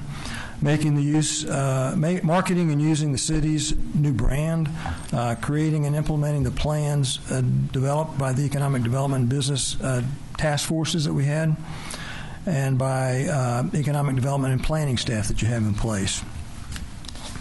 Much of the credit for the Pfeiffer location, we're locating in their Health Sciences Center in downtown Albemarle, goes to Colleen Keith for her vision of wanting Albemarle's downtown to become Pfeiffer's downtown. When made aware of the vision, the mayor and the city council moved quickly to support it. To find a site, the city leadership worked to understand the options that were available for Pfeiffer, and when a site was found, they quickly worked with Stanley County to make a site available. Identifying and acquiring sites to ensure that adequate parking is provided in the downtown has been critical. Having experts available to understand the potential of developing the historic Albemarle Hotel in 2014 demonstrated that the city's ongoing desire to develop downtown. All these current activities are adding to other previous efforts like the redevelopment of the City Hall, Lillian Mills, and Central School Apartments. New investment is moving into downtown with 5 Points Public House opening, the boardroom reopening, Off the Square successfully changing owners, the Swanson's Vanilla Village under development, Sujay's planned restaurant startup, the Hilltop Seafood location, Dave Scarborough's investments, the Streetscape program, merging ADDC with the Main Street program under the City of Albemarle, and the study of and providing the landmark status for the historic Albemarle Hotel, among other things, will sustain and increase growth in downtown. Downtown Albemarle is looking up. Your leadership in these efforts is creating a momentum as we continue to work with Pfeiffer and other businesses downtown. Working with Electricity's one of our key allies to bring about growth, the city several years ago contracted with Retail Strategies to help put Albemarle on the map for local retailers, to locate retailers. This came at a good time as the investors for the shops at Olive Place began making plans to create new investment in Albemarle. This investment put a fresh face on Albemarle East and provided new opportunities, new properties to diversify retail development. Stores like Belk's and Walmart and others freshened up their stores. With Retail Strategies analysis and marketing of Albemarle, retailers began to look at and locate in Albemarle. There is a long list of retailers and restaurants that have recently moved to Albemarle. National and regional retailers have set their sights on us. City staff, under the leadership of the city manager and the guidance of the city council, are using the information and leads generated by Retail Strategies to ensure interested retailers find a place and locate and develop. Why will business and industry locate in Albemarle? Because first, Albemarle has an abundant, a redundant, and a reliable utilities and services. Its strategic location, central to North Carolina's major cities, airports, and seaports, and highways, and the whole eastern seaboard of the United States. And being the western gate of the Uwharrie region is a natural place for business to want to locate and develop.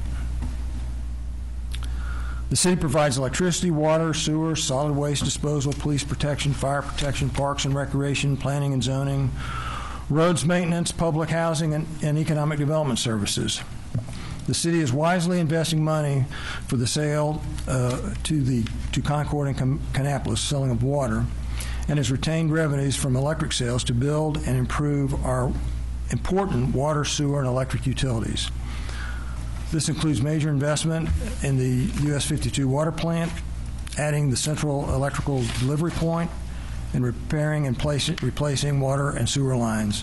These investments are so valuable for the continued growth of the city. The city recognized that it did not have control of any developable land that had utilities and roads. They saw that there were only a few older buildings available for growing businesses to expand into and new businesses to locate into. The city realized it needed to acquire land and develop a business park if it was going to grow. First, it partnered with the county to identify land that could be developed. An excellent site with 282 acres was identified. Then the county decided to develop another site. The 282-acre site's topography made it developable. It was next to the city utilities. It had excellent highway access. The city council decided to purchase the site. Plans are underway to develop the site and make it ready to locate business and industry. Over the last 5 years, all 4 of the buildings having hope of being reused were purchased or leased by new industries. This is good news, but it left us with without the main thing the new industry is looking for, an existing building. Buildings sold include the Albemarle Glass building downtown that was purchased by Triton Glass to temper glass for manufacturing windows for buildings. The next building purchased was the Palm Harbor building on Sterling Drive. It was purchased by Craftsman Trailers to manufacture large trailers. The third building was the Pinehurst building located on Poplar Grove Church Road. It is being leased by Global Packaging Solutions. They print on cardboard containers for companies to ship goods. The fourth building was the Metaforge building on Maybury Drive. It was purchased by Quality Enclosures. They temper glass windows for shower enclosures. We have a couple of smaller buildings available, but so far they haven't had any takers. So the plan for dealing with this dilemma is to build a spec building on the site at the Albemarle Business Center. This will help with marketing the business park as well as locating a company into the building. The city saw other opportunities for development. The city had the former Parks and Recreation site that was not being used. The city decided to sell it to provide funds for other parks and recreation activities. After several years and attempts to market the site, there were no real prospects. The city received input from potential purchasers, and it was determined that the site needed to be graded for it to sell. The site will be attractive for retail locations because of where it's located. It is currently in the process of being graded. The Air National Guard was planning to use the site to train its troops to develop their grading skills, but 2 hurricanes changed these plans. However, they are currently working with us to find another National Guard unit to use the site for training. The city's Economic Development Department regularly keeps in contact with local industries. Calls are coordinated with the state and with county economic developers to visit these businesses. 2 of these visits in 2018 resulted in providing assistance. The first was to Inforge. We found opportunities to retain this local industry based on information we received in those visits. The second was Global Packaging Solutions, and we found a way to assist them expand in their expansion. Other businesses visited have indicated on these local calls have indicated they are looking to expand. So we found out about that. With this information, we make them aware of the opportunities that Stanley Community College and the state of North Carolina have to find and retain employees. This is, the amount of employees available or people available to work is really getting tight. So the value of the Stanley Community College has really gone up, and the programs that the state has. Stanley Community College is an integral and important part of our economic development team.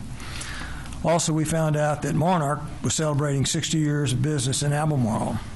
This gave the City Council an opportunity to recognize and honor them at a City Council meeting. For marketing, the city has been teaming up with Electricity, Stanley County EDC, Stanley Community College, Stanley News and Press, and the Stanley Chamber of Commerce.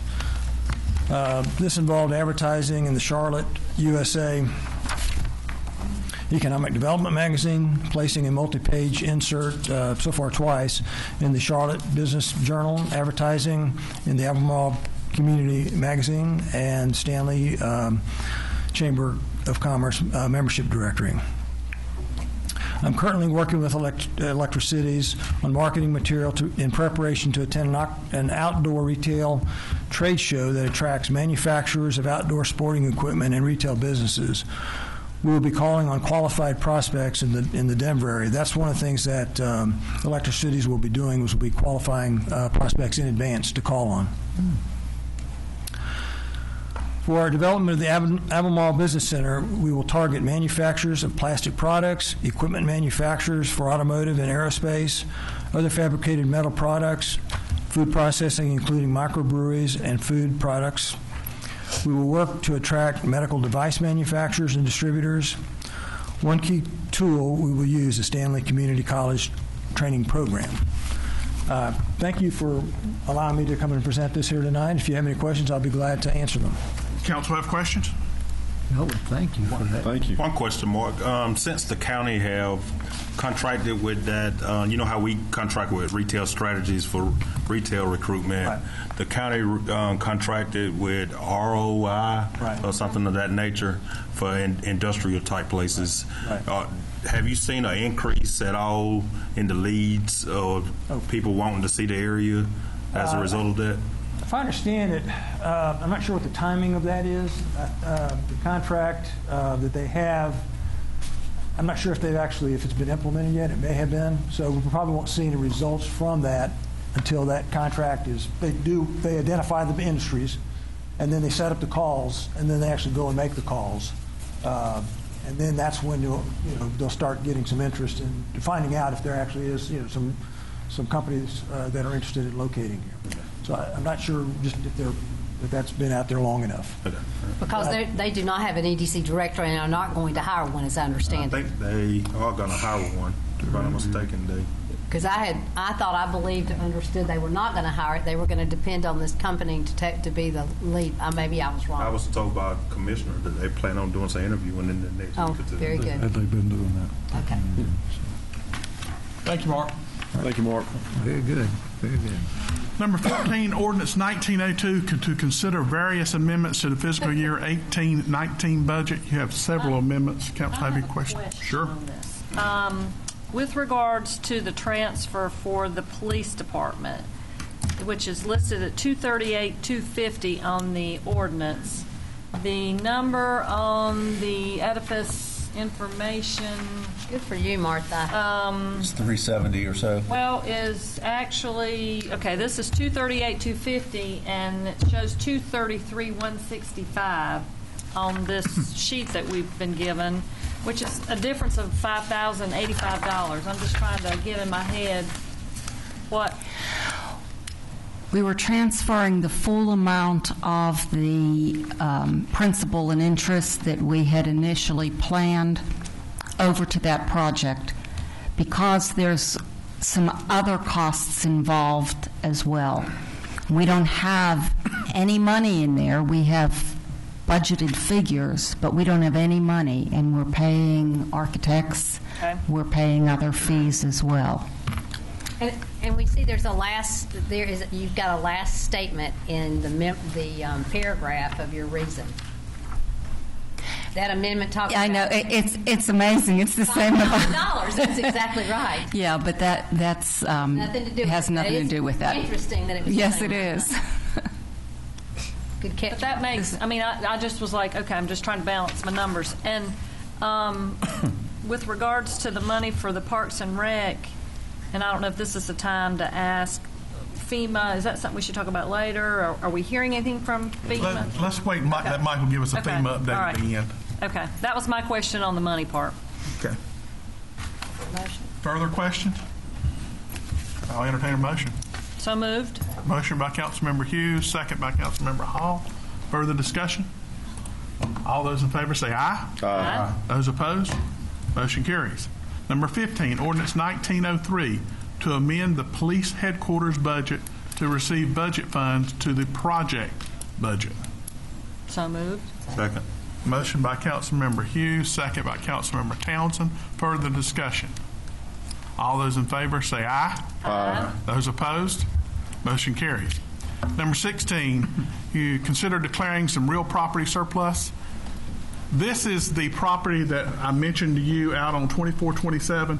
We have received an offer to buy that small 0.5. It's half an acre is basically what it is. And there's a couple things we're going to have to do. We're going to have to close the roadway, but we've got to declare it surplus first. And then I'll need a second motion to accept the offer of $40,000 so we can start the 10-day upset bid process. First thing I need to do is declare it surplus. So moved. Motion by Councilmember Townsend. Second. Second by Councilmember Louder. Further discussion? All those in favor say aye. Aye. Those opposed? Motion carries. Okay, we've received an offer of $40,000 from the company that is going to build the hotel. They have bought the other land on the corner, and they wish to purchase this little bit of extra so they can have some additional parking. $40,000, they'll give us a deposit up front of $5,000. We will then have to go through the 10-day upset bid process, and if no one upsets that bid or they come in and go up higher, then it will just continue to climb. They'll have to bid against each other until we get an ultimate winner, and then council will accept that. I move. Motion by Councilmember Bramlett to accept the $40,000 offer for the property. Second. Second by Councilmember Louder. Further discussion? All those in favor say aye. Aye. Those opposed? Mr. Beaver, I have to do the public, or make an announcement for the public hearing to close the right-of-way. The survey is not going to be done until after we take this confirmed sale. They're not going to invest any money till we get that. Should I set the public hearing for the second meeting in February to give a little extra time? You have to allow this. You can't just guess at that. 18th, February 18th. Council, let's go ahead and set one for the 18th. If it's not back by then, we'll have to delay it, but we need to move forward because they want to move forward. So move for the February 18th. Motion by Councilmember Hall to set a public hearing for the 18th of February, second by Councilmember Townsend. Further discussion, and this will be for closing the unopened right-of-way, which is part of the end of Spalding Street. Further questions? All those in favor say aye. Aye. Those opposed? Motion carries. Number 17, consider setting up, we've already done that. That's the one we just did.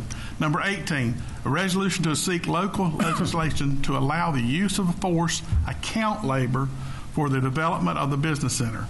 There is a law that says we can only do work for ourselves up to $125,000 of labor, and we would like to be able to do a little bit more work than that at our business center we're talking about developing. You have a resolution that Michael passed out tonight, and if council is agreeable to that, we need to pass that resolution, and we will send it to Wayne Sasser to ask him to enter a local bill to allow us to do this. Is that the language in the law? Forced account labor? It is the language in the law. Awful. It sounds terrible. Well, it's our force, our workforce is what it means. Yes. Yeah. Just a point of just information. Do we need to read this in it, or are we just accepting Sure, this? read it. You read it. Well, no, I'm just saying. No, go right ahead and read it. In past times, we've had to read the resolution. Read it in. Yeah. I think I can get this thing. Whereas this Albemarle City Council has vested interest to support economic growth in our community as a fiscally responsible manner, and whereas to support economic growth, the city wishes to construct the Albemarle Business Center as cost efficiently as possible by using its own workforce when feasible. And whereas North Carolina General Statute 143-135, public contracting statute, suggests that for construction projects to lawfully be conducted with the city's own workforce, the entire project, including the cost of labor and materials, must be within the statutory dollar limit not to exceed $125,000, or labor on the project not to exceed $50,000. And whereas the cost to develop the Albemarle Business Center is estimated at several $1 million, and therefore is outside the dollar threshold allowable by North Carolina's public contracting statutes to use city workforce, and whereas compliance with North Carolina General Statute 143-135 would require the city to contract for the development of the Albemarle Business Center, resulting in a significant cost to the city and its taxpayers, potentially preventing development of an important economic catalyst. Now, therefore, be it resolved, the City of Albemarle City Council seeks local legislation from the North Carolina General Assembly to waive statutory limits on the use of city workforce for the development of the Albemarle Business Center, adopted this the 22nd day of January 2019. Further discussion?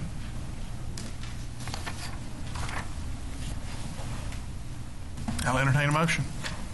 So moved. Motion by Councilmember Bramlett, second by Councilmember Aldridge. Further discussion? All those in favor say aye. Aye. Those opposed? Motion carries. This will be forwarded to our representative along with a little bit of documentation because he was not familiar with the law either when I spoke with him. Since he's new, he asked for that information. We will be forwarding that to him. Also, if council will remember, you authorized a resolution last year that we sent in asking for funds to build roads. We're going to send that to Wayne also, and he will also look and see if he can put that local bill in also. Questions on either one of those? Okay. Number 19, consider a resolution to seek local legislation to move the Albemarle City Council elections to nonpartisan. Some of you have indicated to me that you thought we should do a public hearing. This is open for discussion. Your Honor, I just want to make an opening statement. Sure. You have to realize where I came from my 30 years of work, okay? And I appreciate Ms. Owens and her comments, and I appreciate folks being here and staying throughout the now almost 2 hours of this meeting. I look at, Ms. Owens, you referenced the lawsuit, of which I have a copy of 21 years ago. That has no words within it to members of my council. There's not a single word within the body of that, the filing of the complaint or the order signed by the federal judge, where it says anything about partisan or nonpartisan. This has to do strictly with districts. Strictly with districts, of which we have 4. 4, and y'all help me, 4 districts and 3 at-large people on this council. It has nothing to do with partisan and nonpartisan. It just has to do with districts. And we're not going to touch districts. It doesn't say anything about partisan and nonpartisan. This council and councils previous to this sitting council have talked about going nonpartisan for years, on and off. I stand to be corrected, but I believe there are 8 towns and or cities. Majority of them are the large cities, not Pinehurst, Mr. Brandon, but Charlotte and Greensboro and Winston-Salem and Raleigh and Durham. And I can't tell you who the other 3 might be, that are partisan, okay? I contend, having been elected in the county and in the city, there is not a seat in county government or in city government that I believe needs to be partisan. That's a personal comment, and I said I was going to make my opening comment to the dais, and that would be it. So I am all in support of everything we have if we could do it, and we can't with county government. We cannot do that. We cannot touch partisan or nonpartisan with county commissioners. I contend school boards should not be partisan, but that's not what this sitting board or sitting group of people has anything to do with. I contend it will not, anything we do with partisan is not going to change what we already have existing with our district structure. Okay? I just believe that. I believe that sitting here, and I will believe that until the day they put me 6 foot under. So I am all in for going nonpartisan because I believe that's where we need to be. It has not a thing to do with districts. So if it's something that all we need to decide sitting tonight is to ask Wayne to change it, then, excuse me, our representative, straight, he's not even my representative. He represents part of the city of Albemarle. I am in game to do that. So I will say that to my fellow constituents here at the dais. In regards to the lawsuit, we had to, one of the reasons we have waited so long, because we've been talking about this on this council for 4 years, the majority of this council before Ms. Louder. We have been talking about it, and we were seeking clarity on that ruling. And everyone we reached out to said we can do it. Some said we needed to notify the court, and some said we could do it without notifying the court. The last ruling we got from the League of Municipalities and the so-called expert that handles this type of situation from them clearly said that this is not a issue that's covered under that court order. We can do what we want to do. We can actually do it ourselves without going through the legislature, but it's simpler to go through the legislature if council so desires. Further comments? Yes. First of all, even before I talk about nonpartisan versus partisan, I'm a fan of transparent government. You said that we've been talking about this issue for 4 years on council, amongst this council. I have yet to recall a meeting where we have discussed this matter. The last time this matter was discussed was back whenever Jack Neal, Ed Underwood, and those individuals were sitting up here on council. You may have had some informal discussions in back rooms or wherever, but I cannot recall a meeting where we as a council have discussed this matter and then it pop up on an agenda, especially with documentation where we as a council or as a city have reached out to other resources such as School of Government and attorneys and stuff, and we hadn't discussed it. I'm trying to figure out what brought this to light. We'll see if we can provide you with the documentation of when those meetings occurred.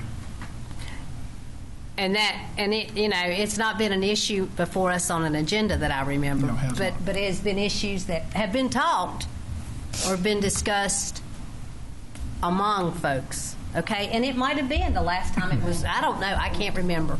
But I think that's what we need, and that's the reason I said to some folks that I think that we need to get dates and times of when it has been discussed. And this is opening the discussion. Yeah, that's all right. we're doing. I would like to make a comment on the information that was provided tonight to us about the total voters for our city. Currently, we have registered 10,044 voters.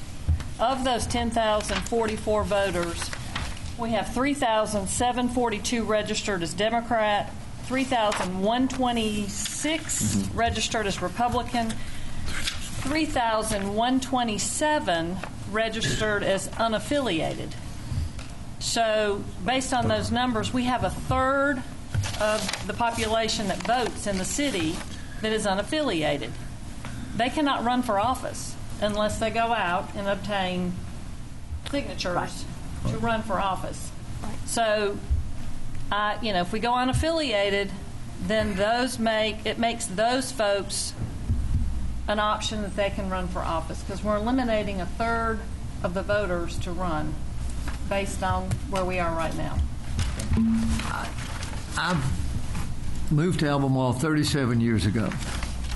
And I'll be honest with you, all this time I have thought we were under some sort of court order. I have been told that over and over and over again, that we could not go nonpartisan because civil rights legislation or civil rights actions going way back mandated that Albemarle be nonpartisan. It could be a misinterpretation of this thing. I don't know, but that's what I have always thought. Since this came up, I've talked to a whole lot of people about this issue. Had one person say they'd like to go to nonpartisan. One person. Everyone else I've talked to wants to keep it partisan. I think if I had my druthers and I weren't listening to my public, I would vote for nonpartisan. But with what I have been hit with, I can't do that. But what I could do is, if we have a public hearing and the overwhelming support in that public hearing is to go nonpartisan, then I got no problem. I agree. We need to have a public hearing. Let it be heard by the if we're going public. to do that, I think that would.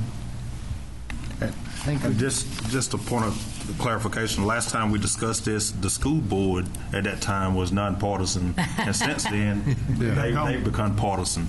So just. And that was that was just done here Yes, by a local absolutely. builder. It was only done here by a local Without builder. any input. And that's Without what any I'm input. saying. We need to do this with input. Yeah. If we're going to go forward, we need to have a public hearing. And the reason I will say this to my fellow constituents and folks out here, I made that opening comment because it was put before us tonight as in a resolution moving forward, okay? Well, there's not a resolution. There's one to consider a resolution. Well, but it says resolution to seek it. It doesn't, consideration. There's not one been drawn yet. Right. So when did it come up? Yeah. Right after the election? No. We've been talking about this for probably 4 years. We'll have to get you the dates it's been discussed. It was a topic around the time the school board went partisan, sometime around that time. Well, it has not been discussed since I've been on here. It has not been discussed in a regular meeting. It's been discussed in strategic planning and things. But it's totally up to council what you decide you want to do. Would you accept a motion to have a public hearing? Sure. I would make a motion that we have a public hearing to investigate the possibility of the city going to nonpartisan elections. Okay. Have a motion by Councilmember Bramlett. Second. Is that to set it at the next meeting? Whenever you want to do. Whenever we need to get have enough time to get the word out. I'd say a month from now. Okay. Set it for the second meeting in February? Yeah. You've time enough for people to absorb this, and because it will be a hot topic among your coffee groups and that sort of thing. We had so many people back years ago come forward wanting it. Yeah. Now they maybe have changed. Maybe right the opposite now. They may not want it. Could you tell me why it came up at this time? There's been several discussions about it, and we got the opinion back from the League of Municipalities is what initiated it. We've been waiting on that opinion. We got that opinion. That's what initiated it. You know, I've looked at this council for years, and it's been going great. Everybody has commented on how great it was. Even Mr. Dryott here. The biggest comments I've had are from unaffiliated, complaining they could not run. Well, they could if they changed their registration. They're the ones that registered that way. So, the unaffiliated ones have come forth to the council people. Is that right? In the past, yes. We've actually had at least 2 votes in the past before previous councils, and I think it failed 4-3, if I remember correctly, the last time it came up. I have a motion from Councilmember Bramlett to set a public hearing for the second meeting in February to hear public comment. Second by Councilmember Hughes. Further discussion. Question: When does and I should know this, but I don't.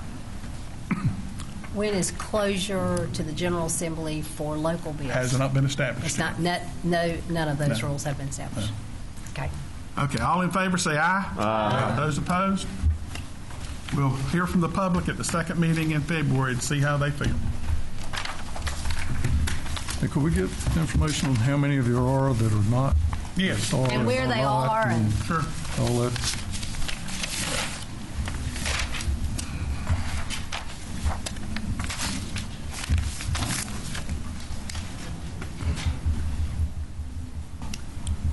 Number 19, consider attendance at the Central Iowa Council of Government Creative Solutions for Thriving Communities Conference. And I'm just going to put in a plug here, guys.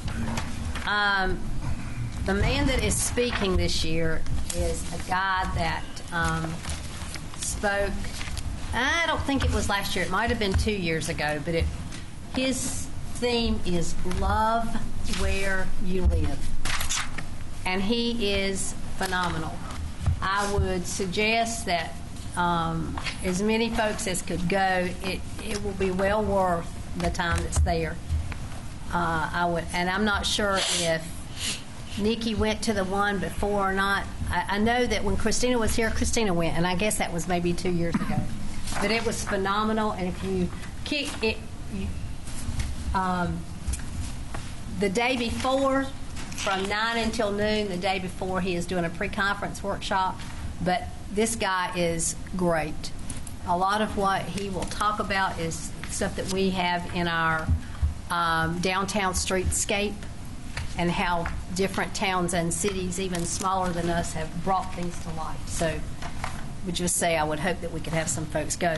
And just FYI, for anybody that Michael Ferris that needs their whatever those initials are for the engineers or the planners or those kinds of folks, you get your credit for that. So any of our folks that need to get their credit, they can get it at that thing. So I just put in a plug for that. Anyone on the committee, or you need to look at your schedules? Just let me know if you decide to go. There's plenty of time. There's no rush. Just wanted to get that out there as a group. It just changes, let me know. registration fee changes February 1st, and then it changes again on site. Okay, coming around the table, I'll start. Mayor, could I interrupt just for a second? For the sake of transparent government, I'm one of 2,000 people who own stock in Bank of Uwharrie Capital. It just occurred to me, does that have any effect on... Not unless you have controlling... Well, I do not have controlling interest. That's the reason I asked who was on the board. Yeah, we've asked that question before because this isn't the first banking bid that's been considered, and the opinion was that's not a significant interest in anything to really... Anybody who owns stock knows that they have not received any substantial... Okay, coming around the table, I'll start. Want to thank the committee that put together the Martin Luther King service Saturday. I thought it was very well attended. Dexter, I think you was the event coordinator. That was a great turnout, and I hope everybody was pleased. They're all sitting right in front of you right now. And I'm going to point back to Nikki. Nikki, thank you for your comments. I thought you did a wonderful job.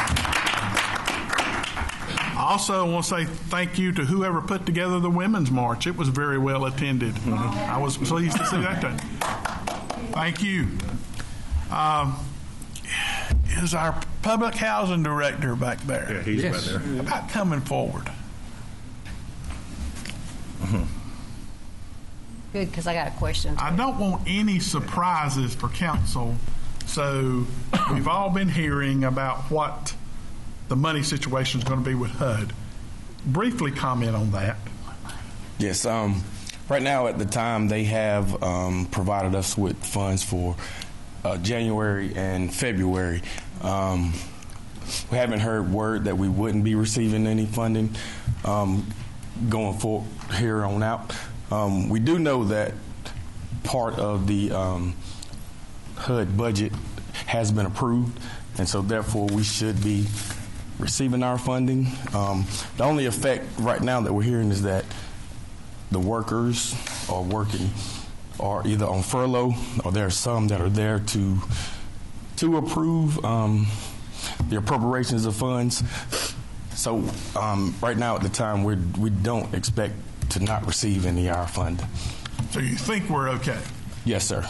Okay. They haven't told us that we wouldn't be receiving any funding. That's because they're not there. Well, but while you're there, at a COG meeting 2 weeks ago, I don't like the idea that we have, that Centralina has money in a lobbyist, a federal lobbyist, but we do, okay? Which is not always a bad thing, but we do. So I put her on the spot 2 weeks ago. And I said, so what does that do to our federal money? What is that? And I mean, I was thinking about housing, okay? I put her on the spot. And this is something I'll give to Michael in a moment, some other stuff dealing with the federal government and when they're in session, et cetera, et cetera. But I asked her about that, and I said, so what happens to any federal money that's out there? Pfeiffer, anybody that's got money? And she said, you have to remember two things. It's been appropriated. It's in the federal budget. And the federal budget, federal fiscal year, is unlike us. Right. It goes to September 30th. Right. Ours will end June 30th. So the positive is it's been appropriated. Right. It's in the budget that's been approved. She said, and there's enough people up there that can hit the button. Right. Because all it is electronic transfer now. Yes. And so she put my mind to ease, okay? I won't believe it till I see it. Right. But that because it's just that skeleton crew and it's in the budget, it's been appropriated, that we should move on. And I looked at her eye to eye and I said, so what does that do for that? So I'm hoping. Right. And I don't mind reaching out to her again because that's what we've got her there for, okay? As the lobbyist she just lobbies for a lot of different people, but to be our liaison with the federal government. So I don't mind going back and saying, so where do you feel like now that we're at 29 days or 38 days or whatever it is? And we have had some of our colleagues at other housing authorities on our listserv to put out that question, and those are the answers that we're getting back, that our funds have been appropriated, and that, like you said, it's just a matter of hitting the electronic transfer button, and they do have certain staff, key staff like that, are still working. So right now we have been given the idea to believe that we will continue to receive our funding. So that's our last thing we got. Further question? Mr. Baldwin, while you're here and we got some members of the community here, please update us on your anticipated time frame for the start of the construction on the Life Center. Okay, good question. We are looking for another round of our capital funding, which usually comes around September or so.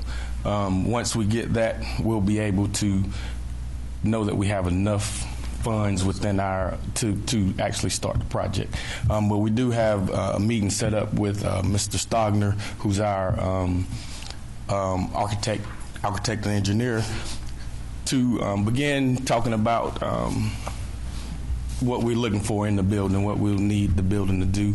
We actually went to Burlington Housing Authority, and they recently built a Family Life Center there, to visit that, to see what it looked like and see if it was something that we're looking for. And it did have all the things that we're looking for, and so we're looking to model after that building. And actually, Mr. Stogner called me today to actually set a date to get down and begin talking about some sketches. So we are looking at maybe winter, late fall, to actually start getting some things looking on the up and up for it. All right. Thank you. Thank you. Last thing I got, I'll mention the Connections program that's going to be put on in Raleigh in February. Was mentioned at the last meeting. I talked to Electric Cities today. That, as we thought before, is totally for staff. They do not expect any elected officials at that. So it's up to staff where you want to attend or not.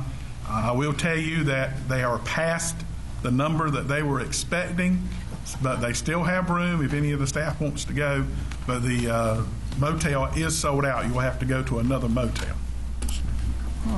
Mr. Ferris. I do not have anything to add.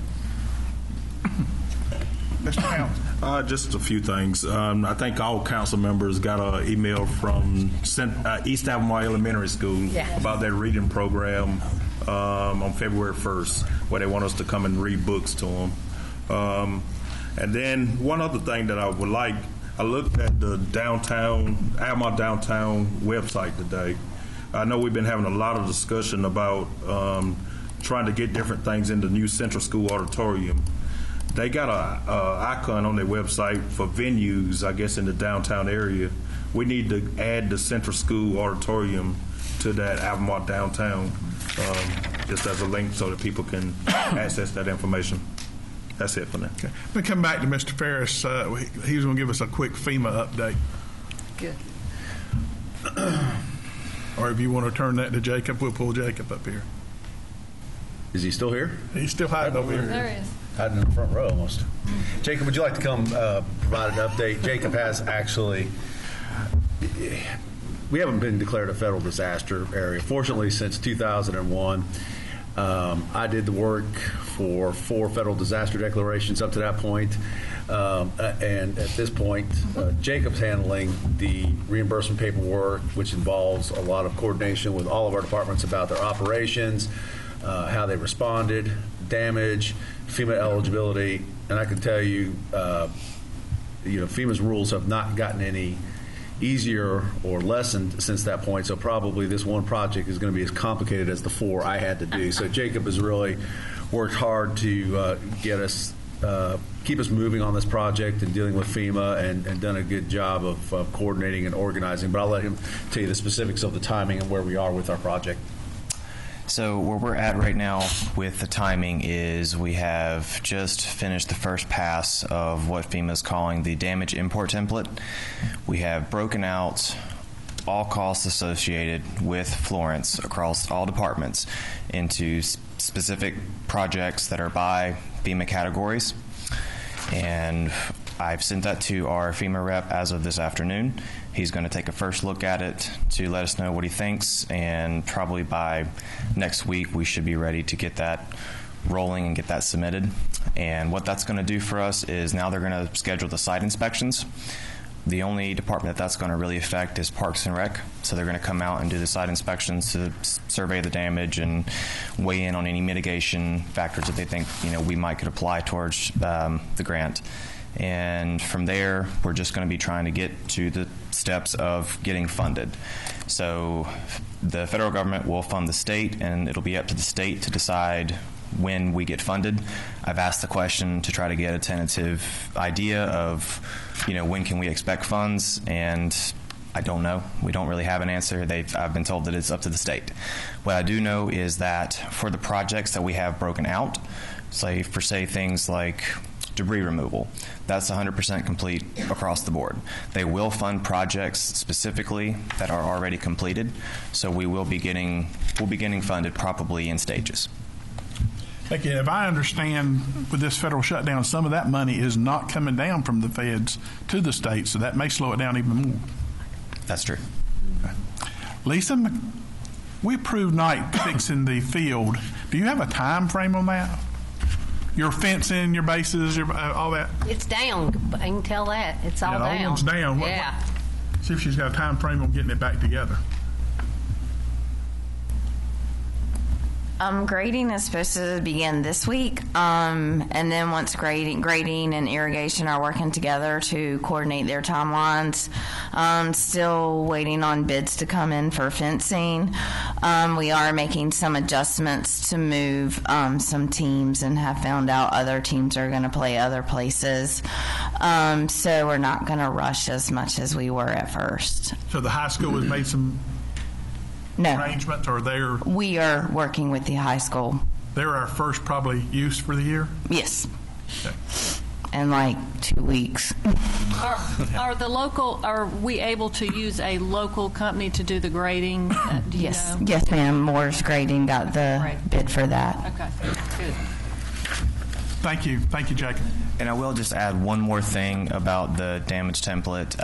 What we're submitting with the cost, they understand, is preliminary, sort of an approximate. So once it gets submitted, it's not to say that that's going to be the final funding dollar figure. They understand that things like for Parks and Rec that we're still pending bids and such, so that they understand that's subject to change. Thank you. Ms. Hughes. Just a couple things. I would like to express my thanks to Chief Oak in his departmental report. I have printed this that you provided this month because I want to talk about some of these items in our budget planning. We have got to address these needs. We've talked about it at various meetings, but we're at a tipping point if we don't get some of this planned in our next budget cycle. I know, Mayor, you had mentioned, just to be transparent, we are talking about touring the facility on 52 Spring. Yes. Correct? Have we got? Utilities will be bringing us a date. Okay. All right. And what about the employee facility at the landfill? How are we doing? I do not know where they stand on finishing that. Do I see Ross? You have occupied the building. So we need to set up a tour of that one also. When it warms up. Yeah. Okay. And I would like to also remind folks of Monday night's meeting here on the broadband topic. And that is all I have. Mr. Aldridge. Not too much, just a couple things. First of all, I was out of a lot of good things going on in our city and town last week, and unfortunately, I was out of town over the weekend and didn't get a chance to be at the breakfast on Saturday morning. But I understand it was a great program and a lot of good food. So I hate I missed out on that. But and also the groundbreaking at Pfeiffer. that is. I was out of town work. I couldn't make it to that, and I called the mayor that morning. I said, "Gosh, I'm just so bummed out. I can't be there today to see everybody." And because in my 45 years of living in the city, I promise you that's the biggest deal that we've ever seen downtown. So I enjoyed looking at it online and everything.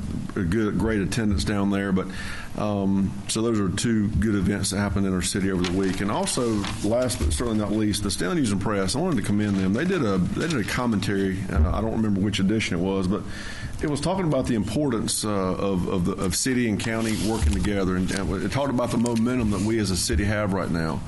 And it's about time. We've it seems like all the other counties around Mecklenburg have grown in leaps and bounds, and we as residents of Albemarle and Stanley County need to capitalize on what's going on. We've got a lot of excitement, a lot of good things going on. So I just appreciate them shedding light on the positive, and look forward to continue moving things forward. So that's all I've got. Okay, Ross, before you slip out on me, give me a leachate update. That don't sound. That doesn't sound good. Doesn't look good. How many trucks do we have?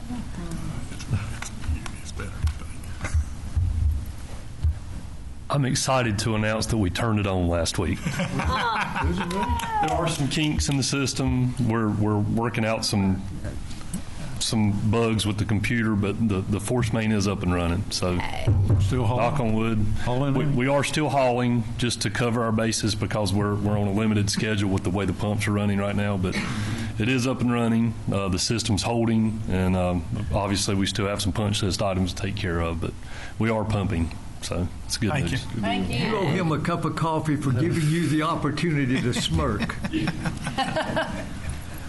Ms. Hall. Thanks, Martha, for mentioning the walkthrough projects, because that was on my list. Thanks also for mentioning Connect on Monday night, the 28th. As of about 11 o'clock this morning, there are 39 folks signed up for that. 6 of them have City of Albemarle connections, and I'm going to call you out just because I appreciate you signing up. Bramlett, Hughes, Hardy, Squires, David Hunt, and Mark Donham. I appreciate those, and I would say to anybody else, if you want to come, please come. Opening up will be, Wayne Sasser's going to have time on the opening up to talk about legislatively what's going to be done. Did you mention it again to Charity? Okay, because I did not see that she had registered yet. There are some other infrastructure, if you will, provider's going to be there, and I want to make sure that she got there. So come if you want to, 6:30 that night. Sign it, and this is stuff that I just think that we've got, I don't want us to lose sight of because we've mentioned it before. The sign at the property at our business park, the Albemarle Business Center, still says for sale. We're not selling. And we're not selling that. That's exactly right. I mean, it still says, it's the sign that we have had up there, and it's surrounded by cotton. And I know that cotton's probably gone now because it's probably been picked. But I still want us to do something about that sign.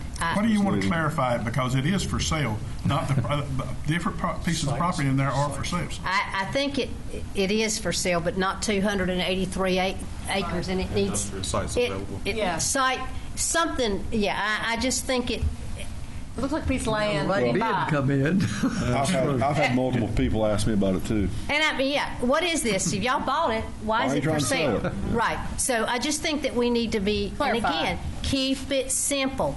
Keep it simple. When you're riding by there, I don't know, that's still the 55-mile-an-hour zone probably. Zooming by there, Albemarle, okay, just, I just think we need to do that and keep it simple because it still says it's for sale. I don't know. I guess Mark needs this, and I don't know. It might not be Mark. It might be Judy. I think it's Mark. The next time we have anybody from Retail Strategies coming in, or if they ever come to town or come through, I'd love to meet with them. I just, if they come through here for any reason, I just want to meet with them.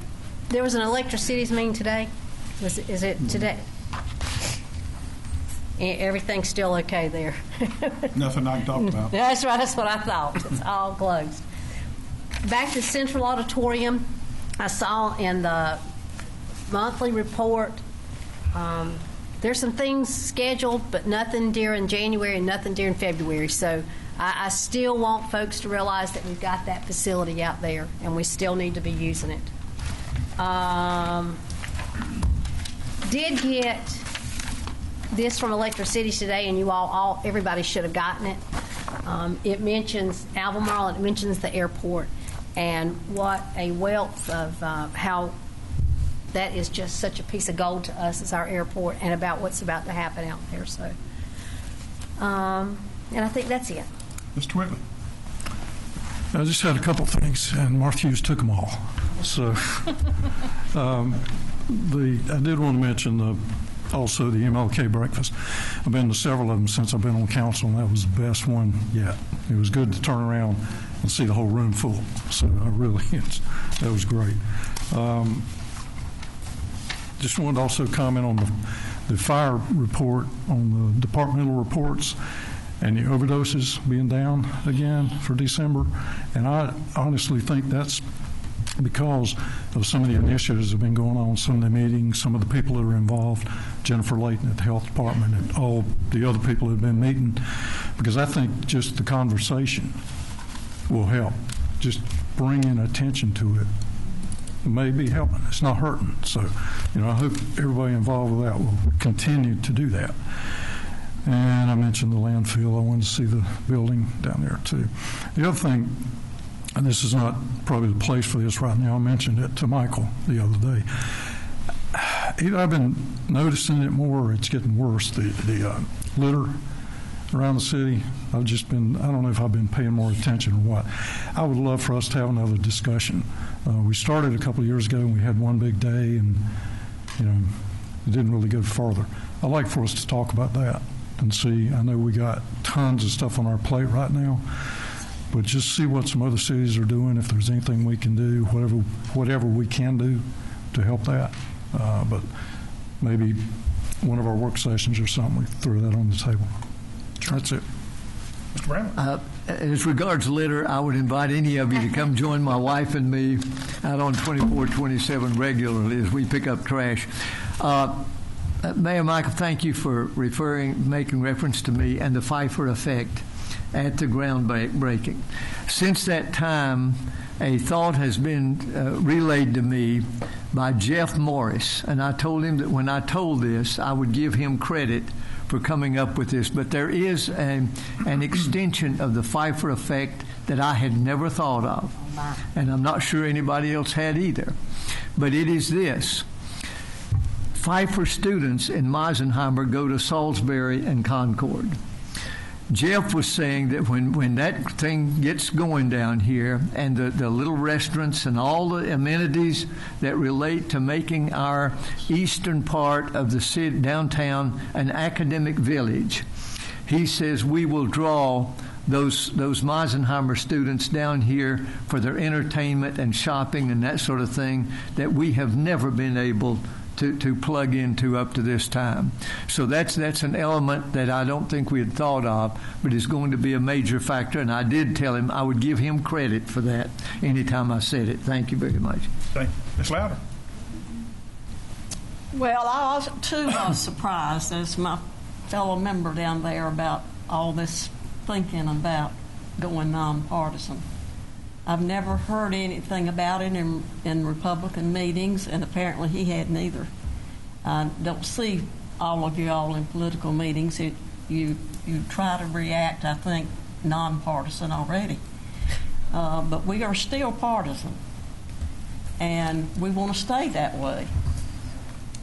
I can see the goodness in all of you, but we haven't become nonpartisan yet. We were elected by our people, and they expect us to act as we were elected as. We're entirely different. We're in different parties, but we believe in partisan politics, and we heard enough people out here that came in on it too. So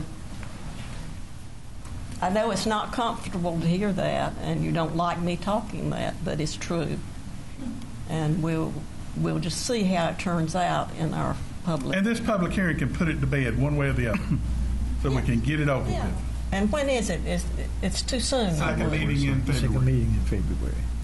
Does it have to be so soon? Is it a hurry? Is there a big hurry that we have time in between? That's 4 There weeks. is a limit when local bills can be put in the legislature. That's right. There's a deadline for It has local to be bills. completed before Wayne can put it into the legislature. So there is, we don't know the urgency, but No, we don't. there is that factor to it. Well, let's see when it is. Anything else? That's it. Anybody in the audience have anything to come before council? Hearing none, I'll entertain a motion that we go into closed session pursuant to North Carolina General Statute 143, 318, 11A, 3, 5, and 6 to consult with the city attorney, personnel, and real estate. So moved. Motion by Councilmember Hall. Second by Councilmember Bramlett. Further discussion? All those in favor say aye. Those opposed? Motion carries.